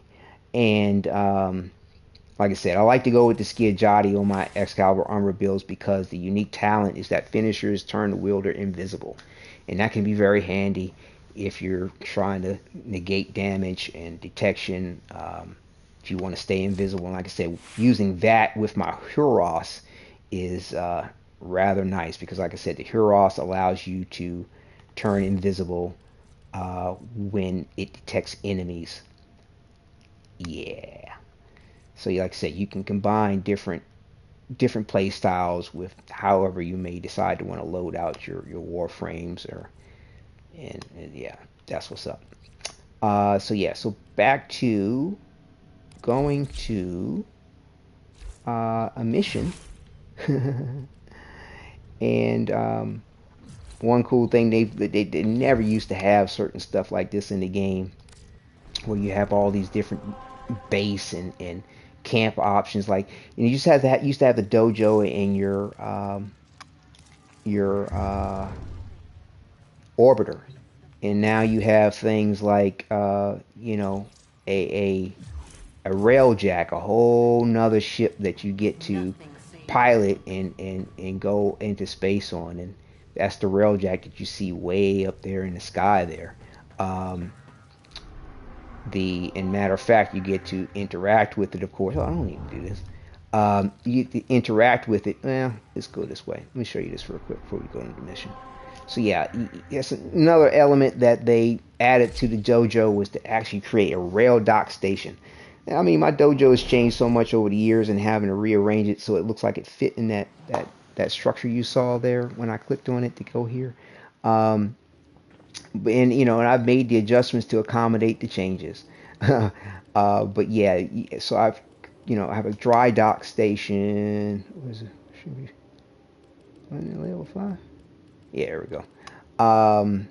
And I have transporters set up to take me wherever I want to, my different rooms. Now, there are a few rooms that do allow you to automatically teleport to them through their fast travel system. But if you wanted to get to a particular place in a room, or more often than not, the room doesn't have a fast travel system, you'd want to have your teleporter. So yeah, that's my Railjack, this huge ship there. You know, as we know, black is my thing. And you know, you get to have all types of other particular missions that involve the Railjack, and leveling that up, and it gets mods too. I mean, really, the game over the years has just built on itself and built on itself and built on itself. But this is super dope, because, you know, with the orbiter, yeah, you fly around in it to the different missions. At least they show it to you in cinematics. But this, you actually pilot this ship to different locations. You pilot the thing. You get out of the thing. You can man different weapon systems in it. You have to maintain so the necessary resources. You can, you know, create crew members within it. You know, you can. It's one of the my crew members I've hired. This is another crew member that I basically acquired and assigned as a crew member. This vessel is Golden Age Oricon tech, restored to full functionality. Secondary power systems appear to be Orgon-based. Fascinating. Yeah, it is, baby. Yeah, it is. So, yeah, I actually, you know, so yeah, it's like I said, they have outdone themselves over the years as far as how they've improved the game, all the various different systems they've added to it. But yeah, another selection besides your dojo, your orbiter, and your railjack, you now get to enjoy is what they call a drifter camp. Because like I said, an alternate timeline of things happen. You get to experience that element. You get to have that resolve. Not too many more spoilers, but yeah, you get this camp now where, you know, that, whoa, too far, that you can have to chill out at, walk around in. It's on Earth. You actually get to see your orbiter, which is super sweet, floating there, looking fly. And you have different skins too, different orbiters that you can have, and all kinds of cool stuff in regard to that as well. But you have this camp here where you get also to other type of mission types you get to go on, crawl mission types, and resources. So like I said, that's take what you need. Give those that'll be, a bit of a touch up. Going through that would be a spoiler as well, but this is where you get that Archon continuity mod. And these mods are also too tradable in Warframe.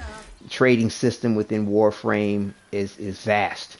They have a trade chat which you can, you know, pull up and go to. There's also a place called Morrow's Bazaar, where you can go to, where it's like a bazaar. It's like, where, or a marketplace where, Tenno can actually physically go and become, and sell their goods versus having the virtual system of the keeps a tidy ship. the trade chat, Is therefore and to allow animals on board. where you communicate. In Ordis' experience, animals do not eat so And much of course, trade is conducted at the dojos at a particular station. It's all well monitored, all well balanced. But yeah, what we're going to do now is go on this Archon hunt. And you can pull this up from your ship orbiter, or you can go to your camp to go ahead and do that. There's 3 phases to this to get a Archon shard. And what's great about this system is that if you don't get the Tau Forge shard, which is the better version of the shard, you get a 20% increase per time you go through this to get a Tau shard. So, I'm glad they've implemented these little nuances to help make the reward system, enjoyable as well as rewarding, and not making you feel like, oh, okay, the RNG, the grind, when is it going to happen? They've got things to help improve that nature. So we'll run this on public. Now I've soloed these things, and I mean, matter of fact, I've pretty much soloed all the content that the game has to offer up until this most recent challenge thing that they have. But Excalibur has been available for me to choose him to do it with Excalibur. So yeah, so this spawns you in, like I said, 3 different missions to get through to the Archon enemy. Starts you out with an extermination mission.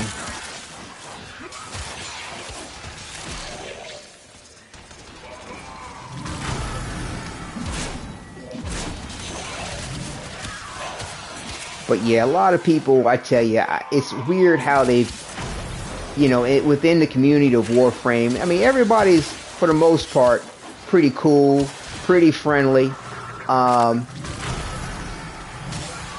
and polite. I mean, you have various different attitudes out there, and I don't know how to word it, snobbery, prejudice against various different types of Warframes, or ways people may decide to use a Warframe.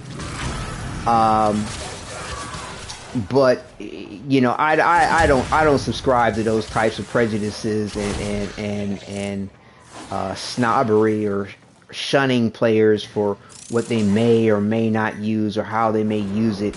The game's made to do as you will, and if you're going to get into a public lobby or mission, then you need to be prepared to deal with that aspect, or leave. You know what I'm saying? You have the option to leave. You might get a failed mission prompt or whatever, but hey man, you then don't have to deal with whatever it is that you claim you don't like. But yeah, I'm fairly tolerant. I mean, as long as no one's griefing. Focused. There's a heavy unit approaching. Griefing me, or disrupting the mission, or trying to prevent the mission success, or delaying the mission success from some particular activity or lack of activity they're doing. And do what you do. You know what I'm saying? If that's the look of your Warframe you want, great. If that's the Warframe you want to choose, fantastic. Is that how you want to use their abilities? Knock yourself out. As long as you're not griefing me or preventing me from doing something. And there are Warframes which have abilities which can hinder another Warframe to do a particular thing. So don't get it wrong. don't get it twisted. So yeah, so that's it. On to the next one. But yeah, I mean, I through the years, I mean, into this day, I've always gotten flack from time to time on using Excalibur.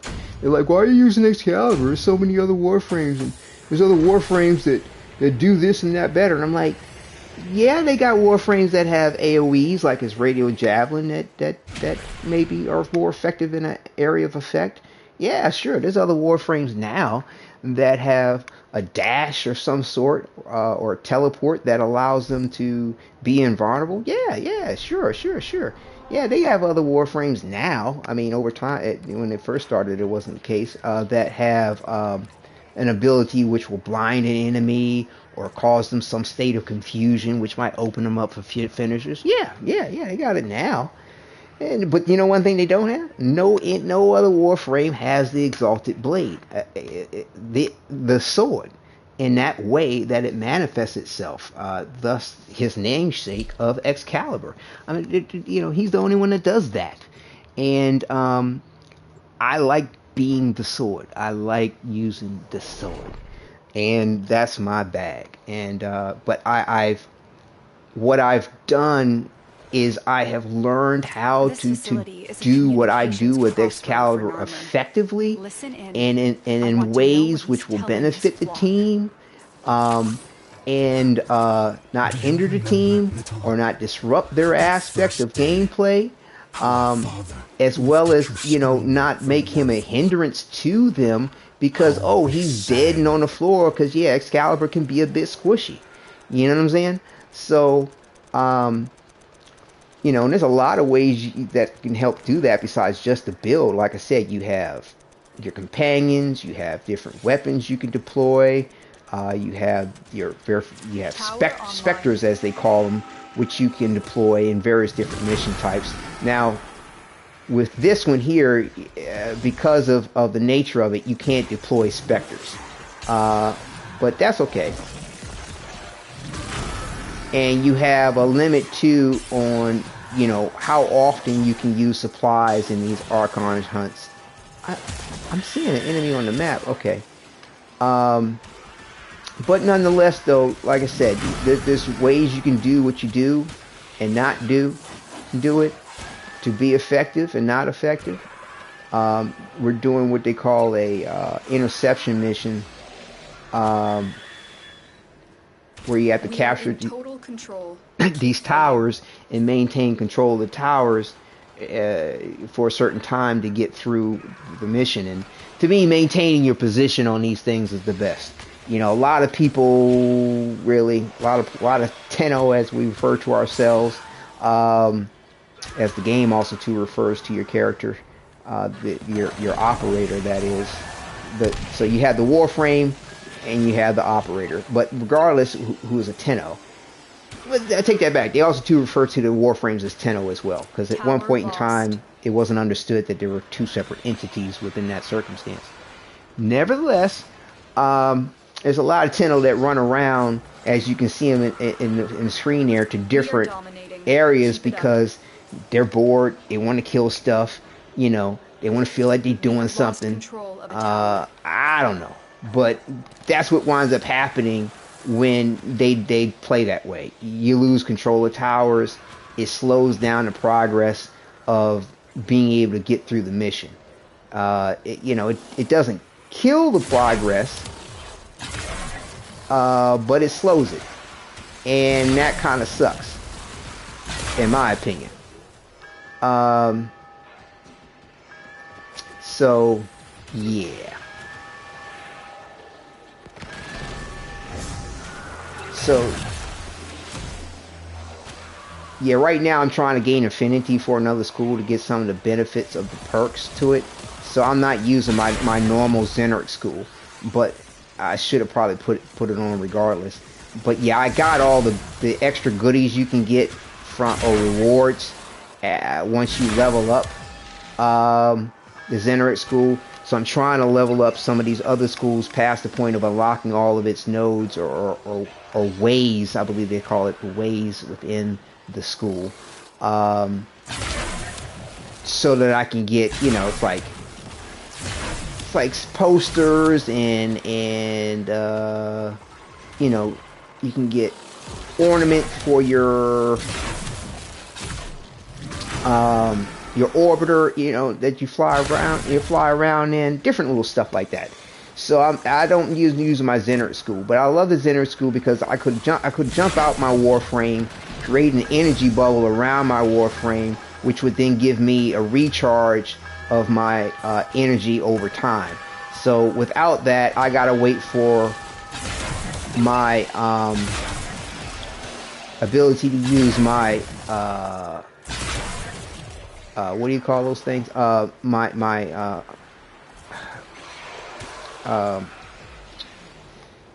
gosh. We cannot allow the enemy to learn of our My equipment. There we go. The Gotta wait for that to personnel. refresh for this particular game mode where it limits you to its use.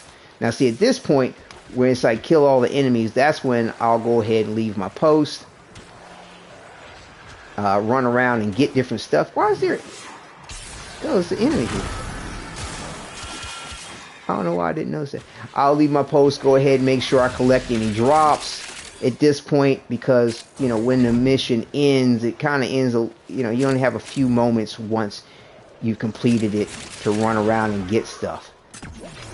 But that little gold thing I picked up is, you know, helps give me a boost to the affinity I gain for the school I'm earning affinity for, which is sort of say your progress skill points, so to speak. And upon his tongue, because, like, you know, affinity is used to level up warframes, level up weapons, level up schools, level up everything. Try and capture another signal. And there's careful, different though. ways The to enemy gain has surely more rallied stronger affinity. reinforcements. You know, the game does have a sort of pay to win aspect to it too, through affinity boosters, The enemy resource have captured a boosters, tower. you know, credit boosters, get more credits. You know, you can buy certain weapons, but that's why I say sort of pay to win, because you still got to level up the weapons. You still need to know how to use the weapons. You still need Tower to... captured. Beginning stream You still have to now. put in effort in order to accomplish a whole lot of things within the game. So it's not a solely pay to win circumstance. What's that? Oh. But yeah, with the way enemies spawn in and how many enemies spawn in and how quickly oftentimes I can kill enemies, half the time I'm looking at the screen through my peripheral vision and not We have control of all four towers. at the actual screen, because I'm looking at my mini map to see where the enemies are, because I'm killing the enemies so fast and I don't know exactly what direction they're coming from or respawning from. I'm actually looking ahead of what I'm killing to know what to go to next constantly. Yeah. But yeah, that's another nice thing with Excalibur, is he'll reflect the damage back with his weapon, but you can do that with all your melee weapons. You know, if you actually just guard with it, whoa, go back. They'll automatically reflect the damage back, but that's something that changed over time too. That didn't used to be the case. You used to have a reflex mod in order to be able to reflect the damage back to the enemy. And you know, they still have a reflex mod, but the nature of it sort of changed. So yeah, they always they make improvements, but yeah, that's the invisibility aspect of the Skiachate.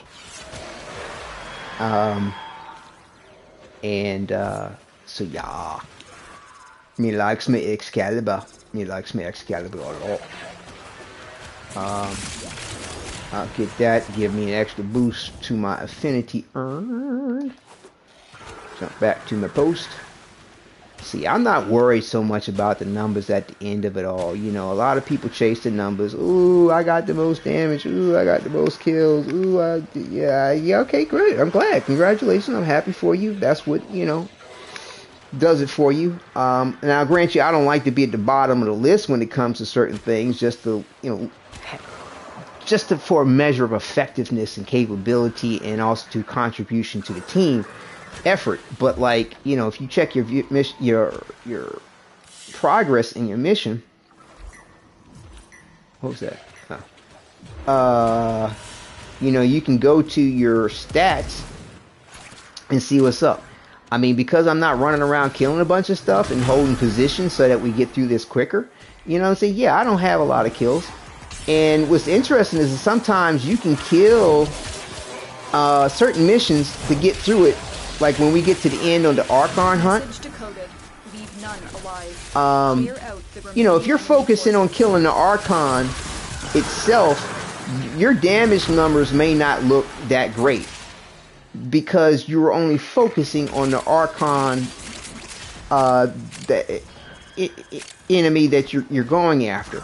But if you're running around killing a whole bunch of other enemies that are reinforcing the Archon, that are trying to kill your team, or prevent you from completing your objective, you're going to wind up looking like you did the most damage at the end of the game, but at the same time, at the end of the mission. But at the same time, that extra damage that you're doing, yeah, you killed a whole bunch of extra enemies.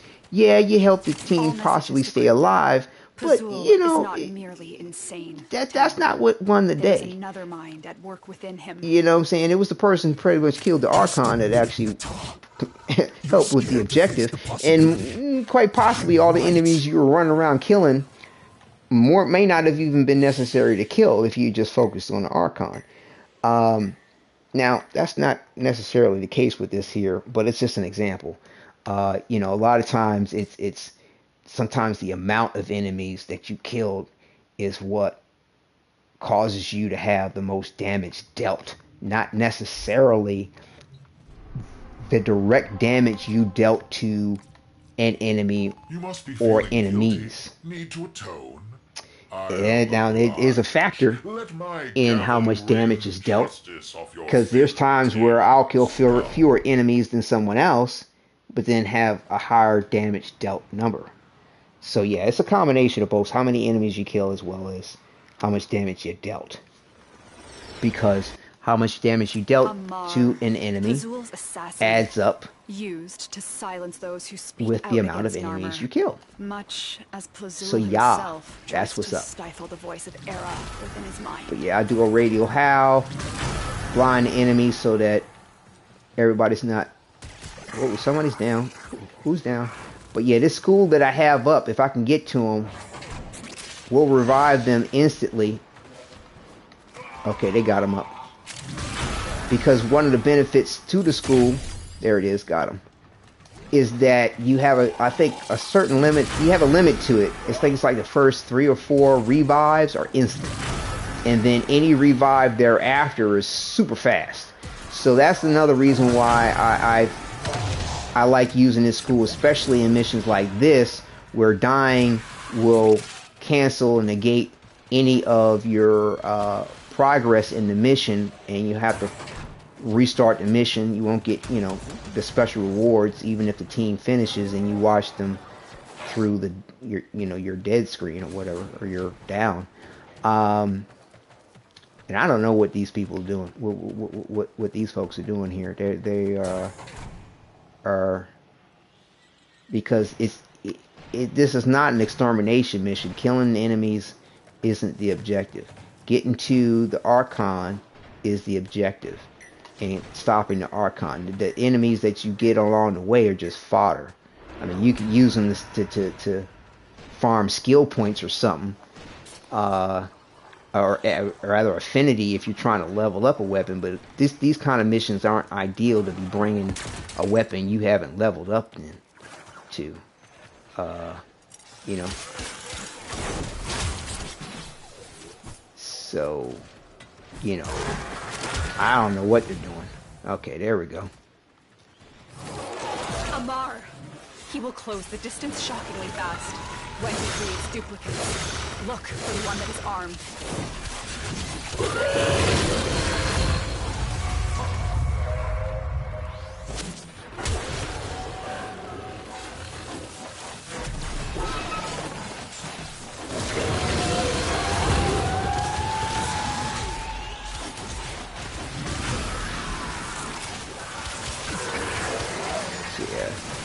Several different parts to defeating, you know.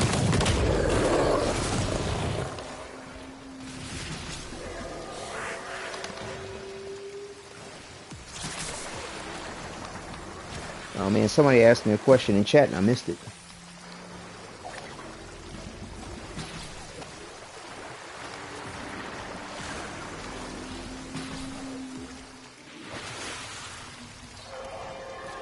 My bad, I missed your comment. Actually, asked a question about Delirium. My bad. I was in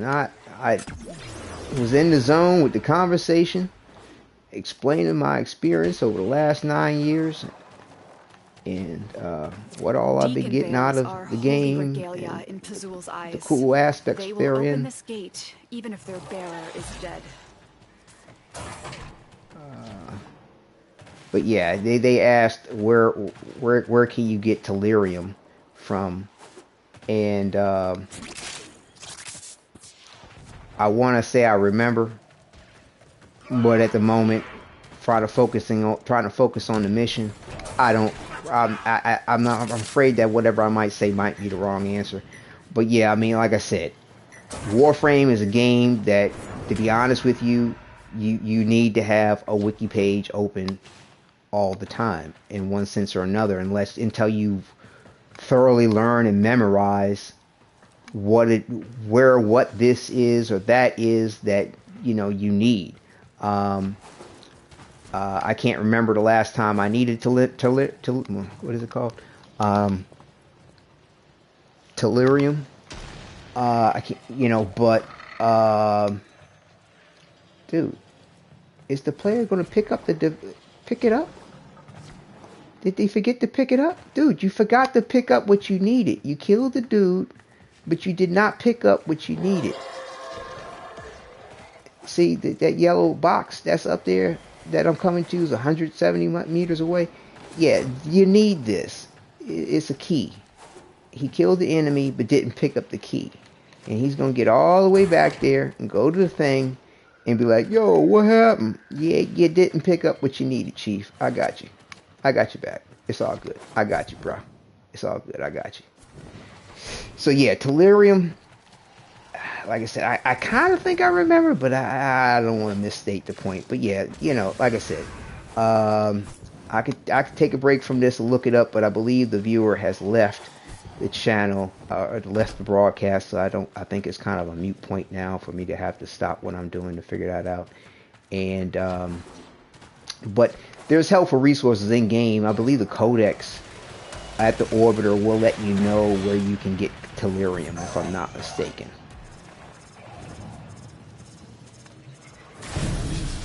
Might be wrong on that one again, but if there's a point, if there's an entry for Delirium or the resource within the Codex, it should tell you where to get it. First by our father, then by Ballas, and now what is left of him is puppeted by the Ram.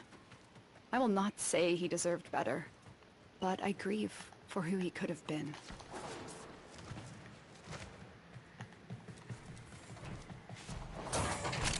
But yeah, that's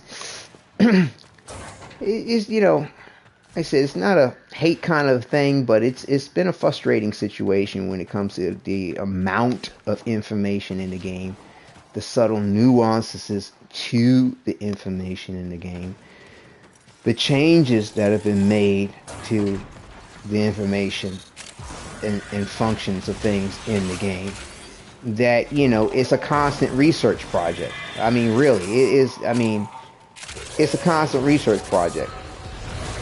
But I guess that's the live service aspect of things, as well as the nature of constantly improving and tweaking the systems within.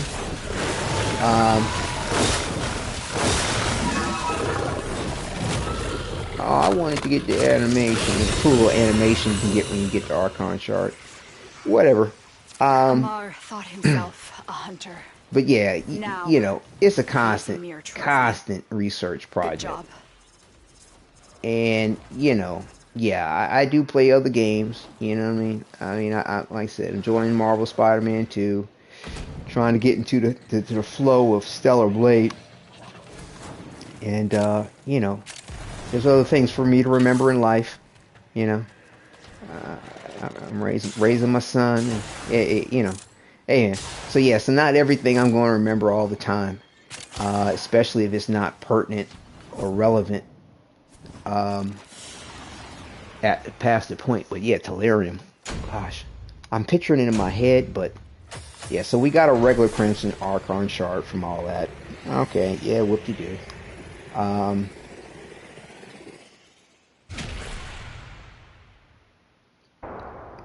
yeah.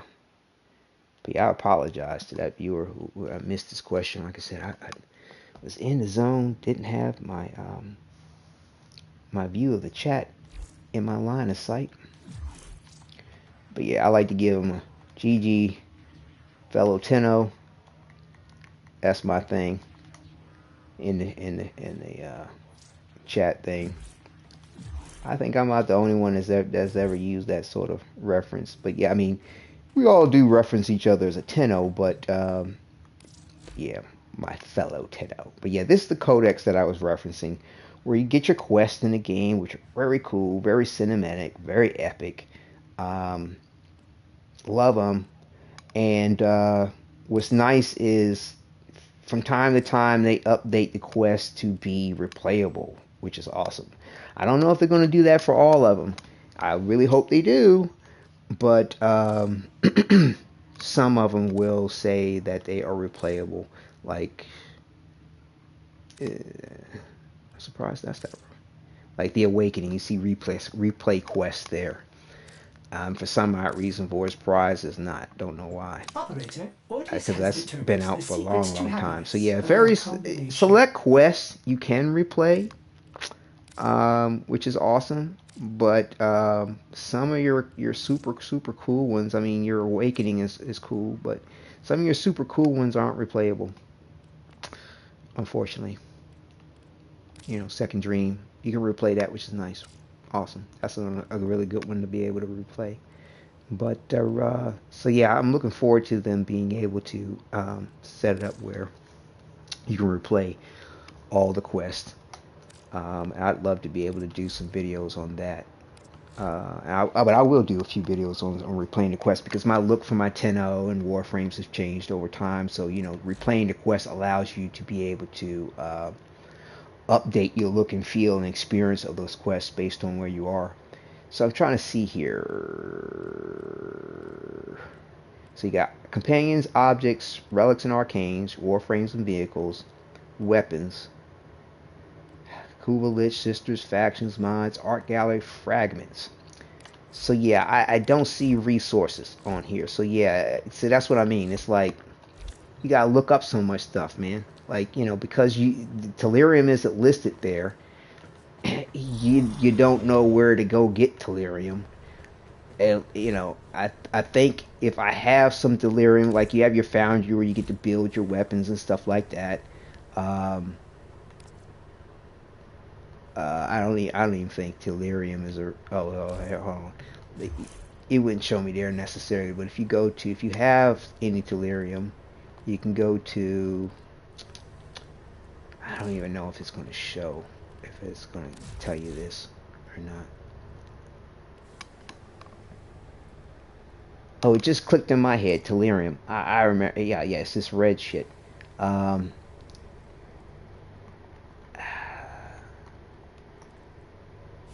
Did I spell it right? Oh, it's U G U R U T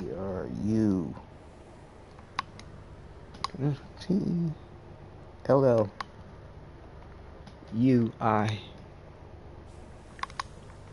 R.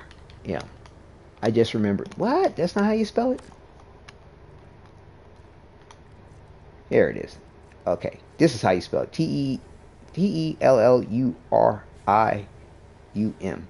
This rare material is foreign to the tongue-tied here.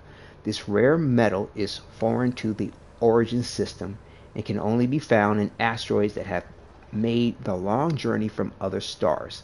Location: Archwing missions on Uranus. So yeah, if you have the resource that you're looking for, at least one of them, you go to your inventory and scroll over the icon.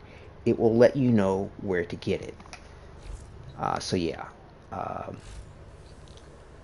and you know, you will have there's components. Yeah, so if you go to your Foundry system, if it uses a particular resource that you have or component, it'll be listed in here too. And Tellurium, I believe, is used for stuff for sure. So you can go in here and scroll down. Where's Tellurium? Yep, see, there you go, Tellurium. So, you can scroll here and see it, but yeah, and it gives you the information yet again. Archwing missions on Uranus. So yeah, so that's where you get Tellurium. So yeah, I'll type this in chat in case they come back. I doubt it, but yeah, they misspelled Tellurium in the chat thing. But yeah, Tellurium in Archwing missions, which it's kind of cool that this has been brought up, because that was another point I wanted to bring up about the experience in Warframe, is the vehicles beyond just your orbiter, the solar rail that you get to pilot around. And it's Uranus, Archwing missions on Uranus. You have your Archwing, and you have K drives, as they're called. This thing's like a hoverboard that you can fly around on the open worlds of in the game. And then you have the Archwing, which is super cool. I mean, you can get out of your Railjack. I believe it's actually operator, it's not even Warframe suits you. They call it a Railjack, but really the name of it is called the Plexus. But yeah, the Archwing is super cool. You get different ones to fly around in, and you have a list of all your Warframes. But yeah, your Archwing, you actually do fly around in outer space with that. And that whole system and rendering of that experience has improved drastically over the years with Warframe. You can use these Archwings too to fly around in the open world of the game. You have these open world areas, on Earth and on Venus, and on this otherworldly type place here. I'll slide over here for a quick second and show you what I'm talking about. Yeah, it's called the Cambion Drift. And of course there's the Duviri, but you can't typically use your Warframe vehicles like that there. But going to these sort of semi-open worlds, which they didn't used to have in Warframe, and I mean, like, Warframe is see an idea, or I don't even know if open world games were a thing back then when it first came out. They may have been. Yeah, to a degree they were there. I think DC Universe Online had their sort of open world thing they had going on that was available. Not sure I'm sure there was something else out there too, but yeah. So this is sort of like this little open world here, and like I said, you have one on Earth and on Venus, and on Deimos is the name of this place. So this is the hoverboard type thing that you have, and you can jump around, do tips and tricks, jump off of it, fight off of it, shoot off weapon off of it. This is your Archwing that you have, and like I said, you can fly in outer space with this. Super cool. It has its own abilities and weapon systems and things like that, and mods that you can level up. And then you can get this horse-looking type thing on Deimos. So yeah, you get to have a steed. And yet again, I feel like they borrowed from that movie classic Crawl. As they took you borrowed the glaive concept from it. And they didn't even chinch on the point of naming it the same thing. It's called the Glaive and Crawl, and that's what they named it in the game, a glaive. But in the movie Crawl, they had these Clydesdale-looking horses, and they called them firemares, and they're Clydesdale looking horses, giant, big, thick horses, could run fast enough where the friction of the hooves against the ground would create pockets of hot air that they could then ride across the sky on. And with this, you get something of a type of fire mare, but though it has wings, that flies in the air. I mean, to me, they could have just embraced the concept without the wings, but it's cool. You know, they gave it some wings because, you know, they want to bring in the other fantasy elements of the steeds that fly, like the Pegasus. So you get the Pegasus and the fire mares, and they got a horn-looking thing on the front of it. Yeah, well, this particular skin for the for this what do they call it? I forgot. Hold on. Kaithe. I'm not sure how you pronounce that. But yeah, so you know, you get the unicorn, you get the Pegasus, and you get a fire mare all rolled into one. I mean, like I say, Warframe, they're like, hey, you like it? We'll give it to you. Check it out. Here it is, and this is how it's done. This is how we decided to do it. So yeah, it's real cool what Digital Extremes has done with this. So yeah, let's slide on back up to the orbiter, and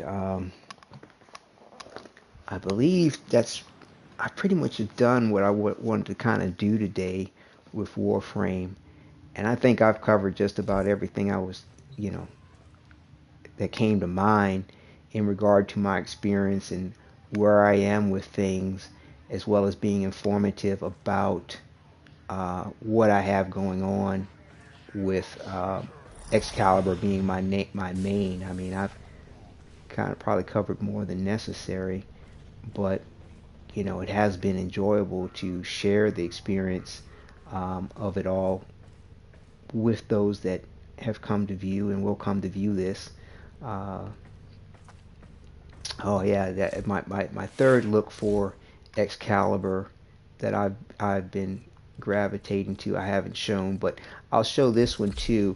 I've kind of slid away from using it, but yeah, this used to be my favorite look. I used to combine the Proto armor skin with one of the Tenogen helmets that you have, as well as use the Umbra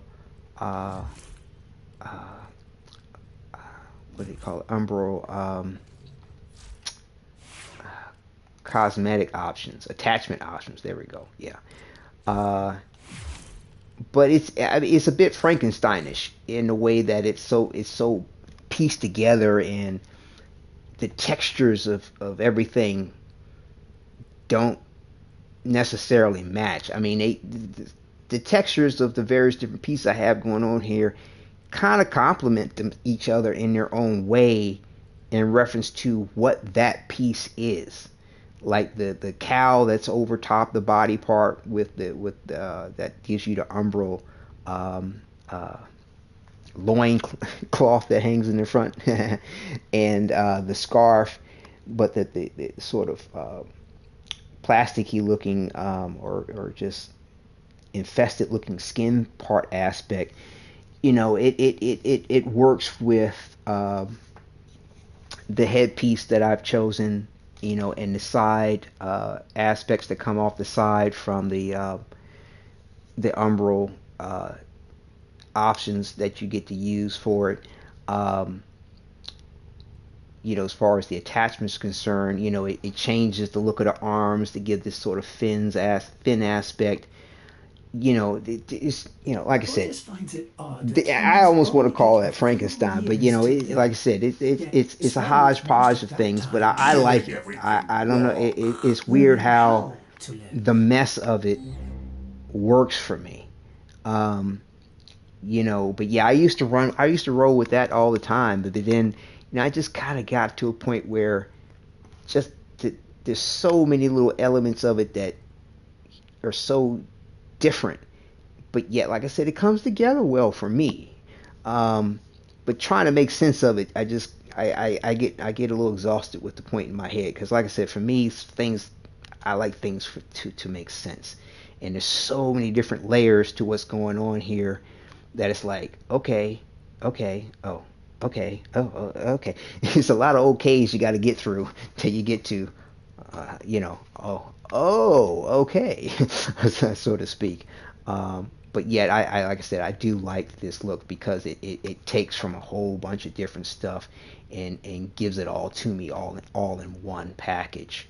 And I like the stance of it, the whole situation. But yeah, I've kind of, as of more of my recent gameplay, like I said, I've been leaning away from it to just going with the Proto armor and the standard Excalibur skin with the Umbra options, and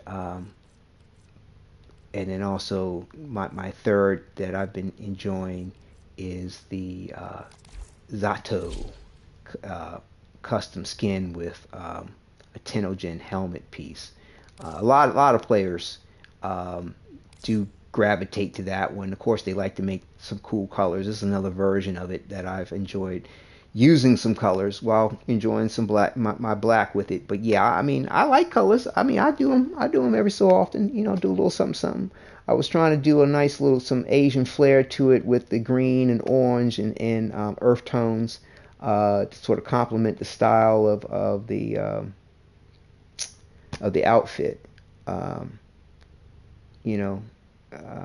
don't know. I say Asian type style just to be very generative. I think this is probably more indicative of Japanese, some Japanese type styling colors, but I'm not 100% sure. But either way, though, I like it. It looks cool. I wasn't trying to be ignorant or offensive by that reference to the inspiration for this kind of coloring palette. It's just perhaps my ignorance. But still, I like it. It's one of the few examples where I'll use colors on things beyond just my standard black tones and silver tones. But yeah, this here I like a lot too. And sometimes there's reasons why I don't use silver in various different aspects. A lot of times I feel limited by the way DE has adjusted and in their range of improving their display of colors and its palette and what have you. Certain things oftentimes will bleed into things, or if you decide to mix and match different aspects of the Warframe, like so I have a different helmet that's not the standard helmet for this outfit, so therefore it's going to make some other piece of it some other color that may not work for me, because of the texture of the material, or the fact that I might not want it to be some other color. You can't change each individual aspect of a piece on the Warframes. It's primary colors, secondary colors, tertiary accents, emissive, and energy. I mean, it's a good variation to work with, don't get me wrong, but sometimes trying to adjust the variations to what all that's going to change and why doesn't work for what I'm doing. But it worked well for this headpiece, which is, like I said, not the standard headpiece for it. Like I said, it worked well with that. But I also too like this variation of it with this headpiece.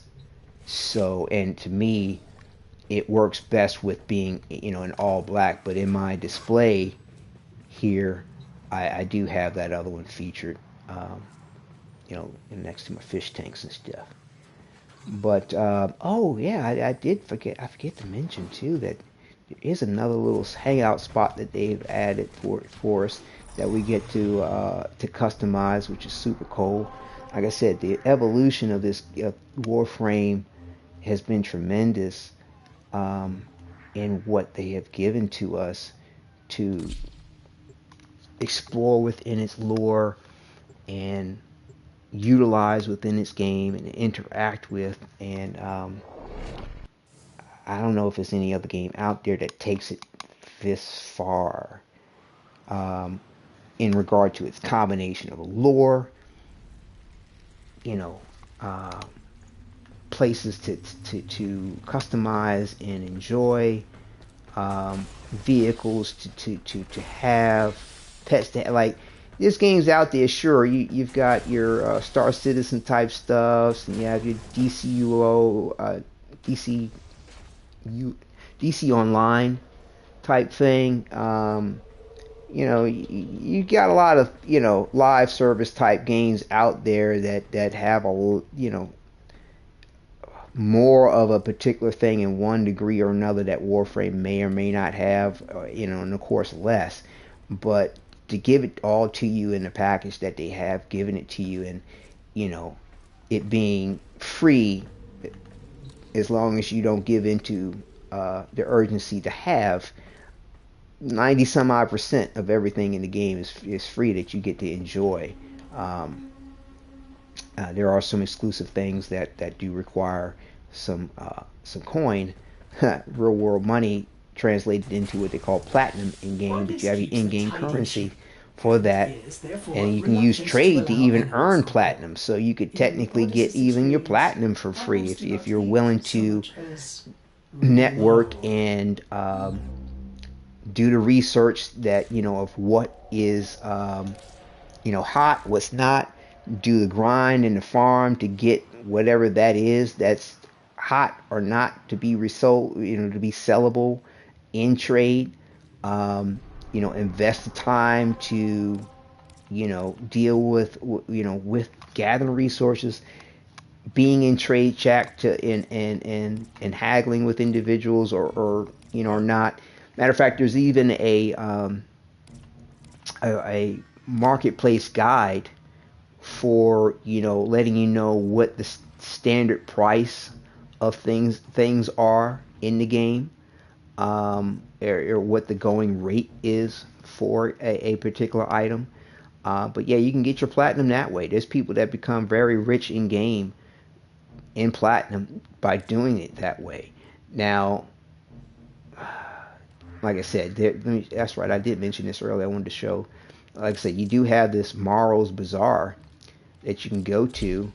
Well, let's go to the busy one, where, you know, you can interact with trade chat at any time, anywhere through the chat system. And matter of fact, you can even go regional. You can change your region in the world in which you engage in with trade, so it doesn't limit you to just say North America where I am. You can trade in Europe. You can trade wherever anybody's willing to communicate with you, you know, 24/7. But, you know, you can go to this Morrow's Bazaar relay station, and actually physically represent yourself. You know, a lot of people like to do a nice little fashion frame for it, and, you know, they stand here in this open court area, and they trade. So what you see here, these two 10-0 bowing to each other, they're in the midst of trade right now. You know, and came to trade, or did you find some Iatam treasures you want endo from? You see how they have their hand up, and then you can also see what they have up for trade. So it's really cool to be able to physically interact with the trade system in that way. But the whole time, you definitely want to have, you know, and this is the chat for the Morrow's Bazaar. But like I said, this didn't, you know, used to be the case 9 years ago, and all these things have evolved over time. But yeah, so you can go to your chat options and turn on your trade chat, and you know, look to see what all. Where's my trade? This is the Bazaar. Did I turn it on? Oh, here. Wait a minute. I don't know if did I turn on my trade chat. I thought I just did. Yeah, I did. Why isn't it? Hold on. I'm not seeing it. Sometimes it takes a minute for it to sort of kick itself up into displaying. Here it is, trade chat. So yeah, this is trade chat. and it's key to whatever region you're in the world. And you know, you get to list your products and your goods, and like I said, you can make some platinum. I mean, there's, like I said, people that get rich in game and love it. You know, they're hoarders of the platinum, and it's bragging rights. But yeah, I've engaged in trade to a degree, but it's the time and effort. Oh man, it's just not. It's a bit much for me. On top of, you know, doing other things and living life. I don't play Warframe for that purpose. But like I said, you know, you can play for that purpose when necessary, or it can be your main goal. But again, it goes back to the fact that Warframe makes 90 some odd % of everything you can do in the game free to you to do, even earning its in-game currency. Not a lot of games out there don't do that.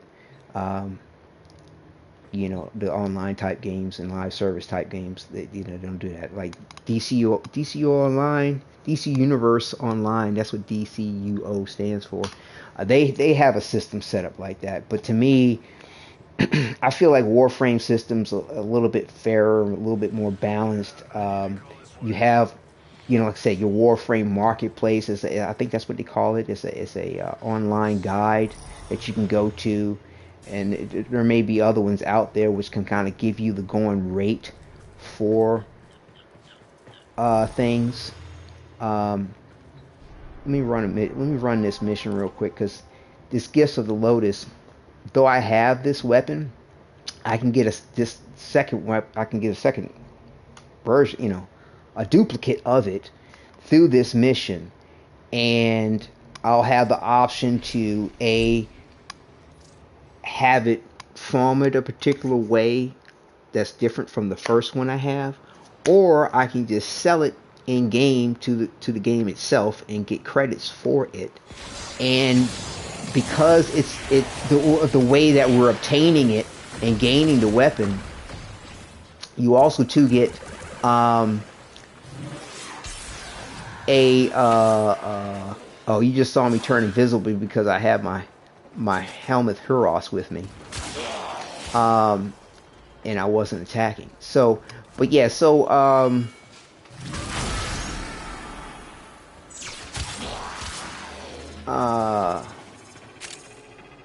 yeah, so you know, I can gain this weapon in this mission and gain a free weapon slot, which, you know, past a certain point, you have to start buying your own weapon slots. And again, you can get the platinum. It costs in-game currency of platinum to do it. You can gain that platinum through trade, or you can participate in various different things in the game that will give you the weapon slot by the means that I'm gaining it now. So I can gain a free weapon, but sell the weapon to have the weapon slot open for another one that I want. So, I mean, there's a lot of little ways to get around not having to spend money in the game. You have broken their ranks and they are on the run. But, another successful mission. Find extraction. Yeah, I'm not gonna lie. I put money into the game over the years. I put more than I probably cared to, but it's been worth it in a way that the game has definitely been a long stay in the way that it has. How they've, you know, continued to make improvements. Mission complete. And excellent work, Tenno. Value your support to them. You know, it's a very nurturing community overall, especially when it comes to the developers and the community managers. They're very, very on point with making sure that providing an aspect of nurture. Inbox messages await the operator. Yes, so see, now I have another Dex Furus in my inventory from running that mission, and I probably won't sell it just yet until I feel as though I need the slot, because I mean, I may decide to want to do something with it. Probably not, as the fact that I, typically don't use weapons like that, and there's a prime version of this which is a little stronger. Hold on, let me do by name. Yeah, so see, I have two now. So I have this one that's already been ranked up. I actually have no, I don't have. Okay, and then you have this new one here. So yeah, I could sell it and have a free open weapon slot, but that'll be there if I need to do that, when I need to do that. And the amount of credits that you get for it isn't really that significant. But yeah, you basically go to your equipment, Operator, go to your inventory, what are you thinking about? and do a search real quick to get to it a little faster.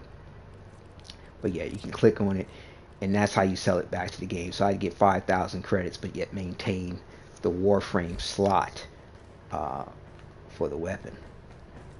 So yeah, that's what's on the what's up. And just to cover that base that I mentioned earlier, this is where you go for the PvP element to Warframe.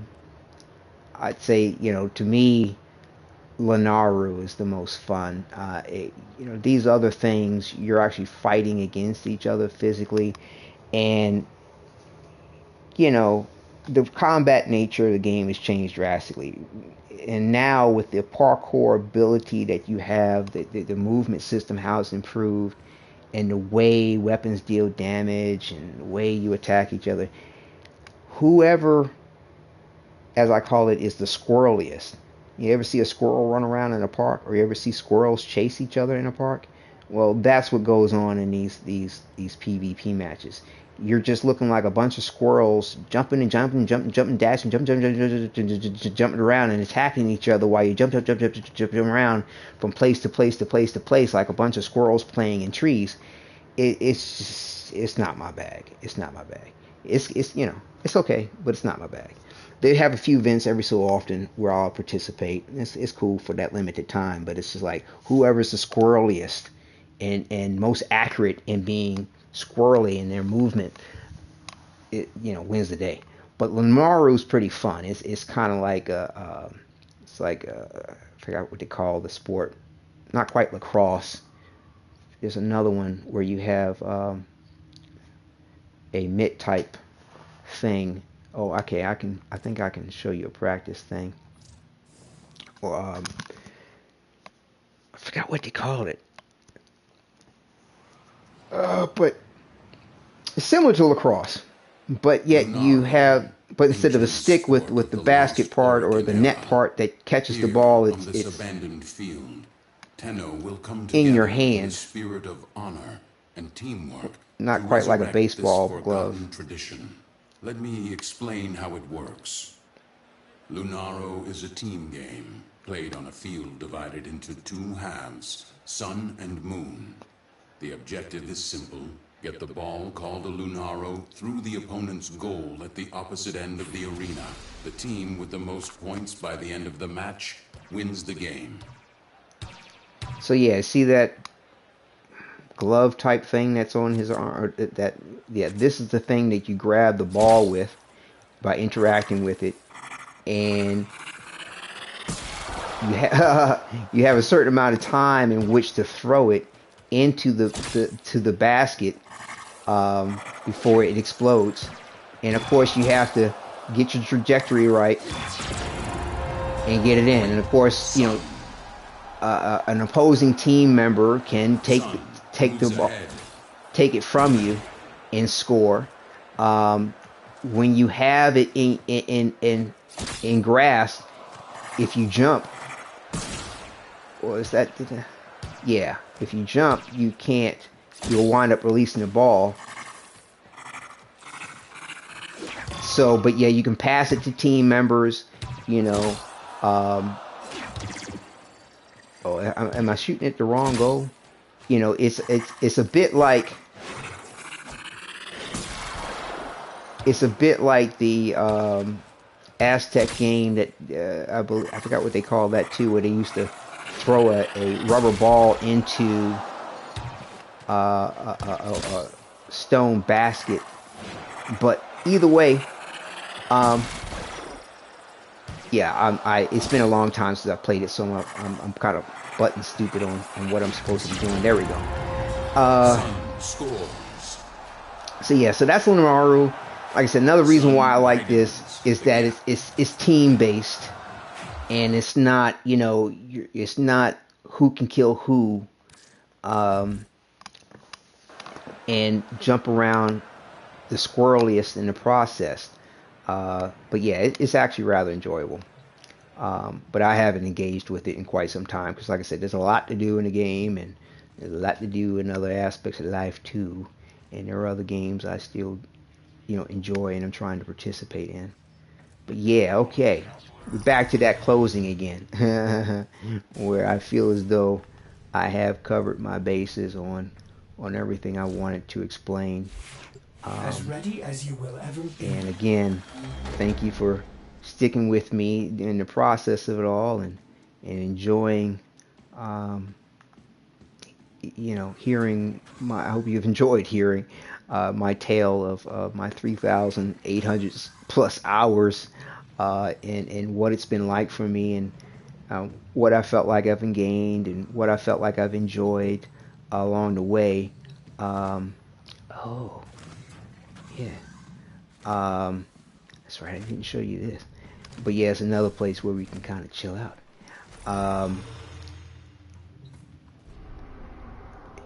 You know, it like I said, Warframe is pretty cool, pretty cool.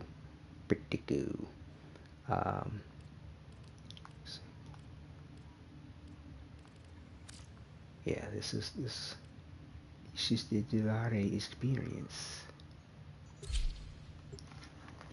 But yeah, it's just a long story. The other versions of it kind of engage you with a whole bunch of other stuff.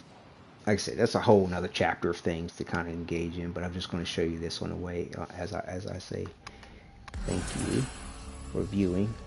But yeah, this is another little realm where you get to go and chill. Ooh, now they have different Warframes available at different times. But yeah, my Excalibur is available here.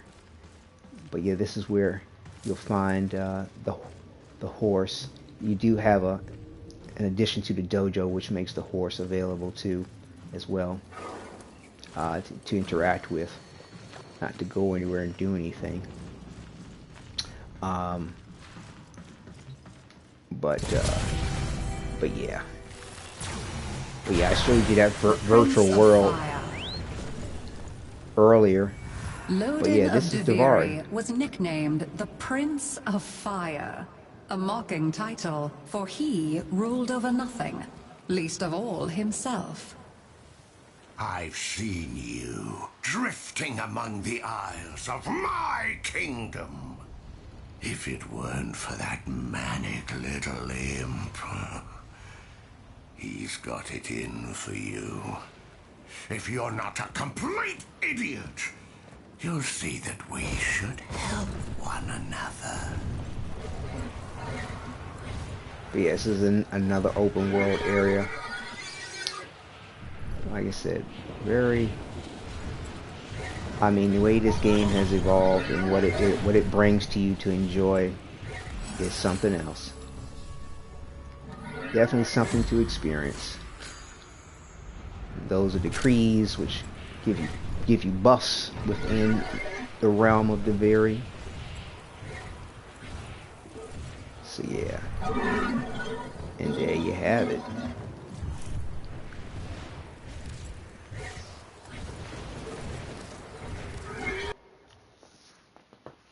Duviri.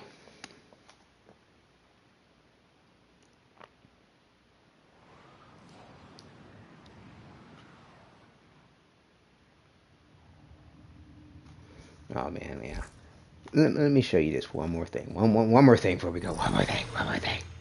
Because like you said, I brought it up about the Archwing, and I showed you on the open world.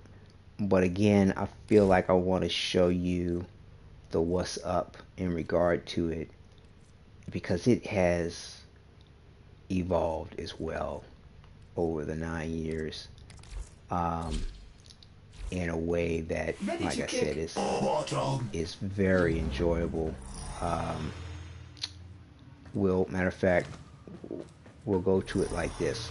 So I could go into an Archwing mission and enjoy the Archwing, or I can go to the Plexus, this Railjack here. Crew, I am ready. And I'm not going to complete a mission or do anything like that, but I'm going to. I thought I can just. Can't I just leave the? No. Okay. I'm just gonna go somewhere. Okay, free flight. There we go. Yeah. So you don't have to actually select a mission. You could actually go free flight, and you can set it to private or public. People can join you. What you see over in the upper right hand corner isn't other public players. It's actually my crew members for the Plexus, for this Railjack. So like I said, you can pilot it around. You can actually engage in fights with other, enemy factions. Right now it's just the Corpus and Grenier.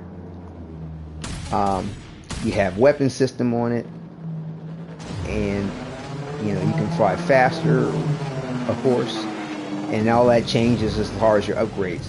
But the thing that I wanted to show is the fact that you get to leave, you can exit it, and enjoy your Archwing. So yeah, this is the Archwing. I mean, and they've made adjustments to this over time. You have certain specific weapons for the Archwing. You even have a sword play with the Archwing melee. You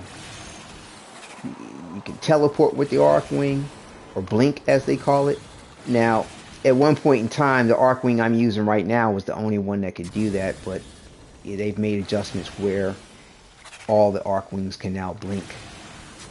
But so yeah, that's the Archwing. I mean, flying around in space outside of your ship. Pretty cool. Pretty cool. Like I said, so there's a lot to enjoy for those that wish to do so. And if you select your scanner, because you can scan and get information on the enemies. I like how you can walk around in a way where you're not holding your weapon the whole time. That's nice. So, like I said, you can return to Dojo, and it will pilot itself back to your dojo. And because I was going in free roam, it considers the mission completed, even though I didn't do anything, because there was no objective for it outside of just what you want to do. I wish this stat page, there we go. So yeah, come back to your dojo, gives you a full entrance, arrival scene, true physical arrival scene. It even gives you a cinematic exit. If when you leave, man, maybe I should have went that way. Is it possible to catch the infestation from a Warframe? Ha ha ha ha ha ha ha. I love the dialogue. So yeah, I think if I do free flight from here, you get to see the exit cinematic. So yeah, we'll go ahead and leave it here. Again, thank you. I hope my experience over 9 years and 3,800 plus hours, my tale of my journey is helpful and informative, and for those that have made the journey themselves, you have a fellow Tenno that can relate and has enjoyed it too, and has shared your struggles and your effort in regard to continuing to stay with the game and enjoy it. Because like I said, the effort's definitely been in the changes that they've made from time to time, and some of the disappointments and certain things that have been let go and changed, but as well as the amount of research and due diligence you have to apply into understanding what to do in the game is quite extensive. So yeah, there it is. There you have it. Hey. But nah. Oh, well, let me. I was like, whoa. Oh, there we go. I was like, why can't I exit the Warframe with my Tenno? But yeah, so there we have it. Again, thank you for viewing. Take care and enjoy.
If lost upon the plains outside Cetus, you may derive sustenance from mineral-dense termite droppings, which the Ostrons call Ito Da.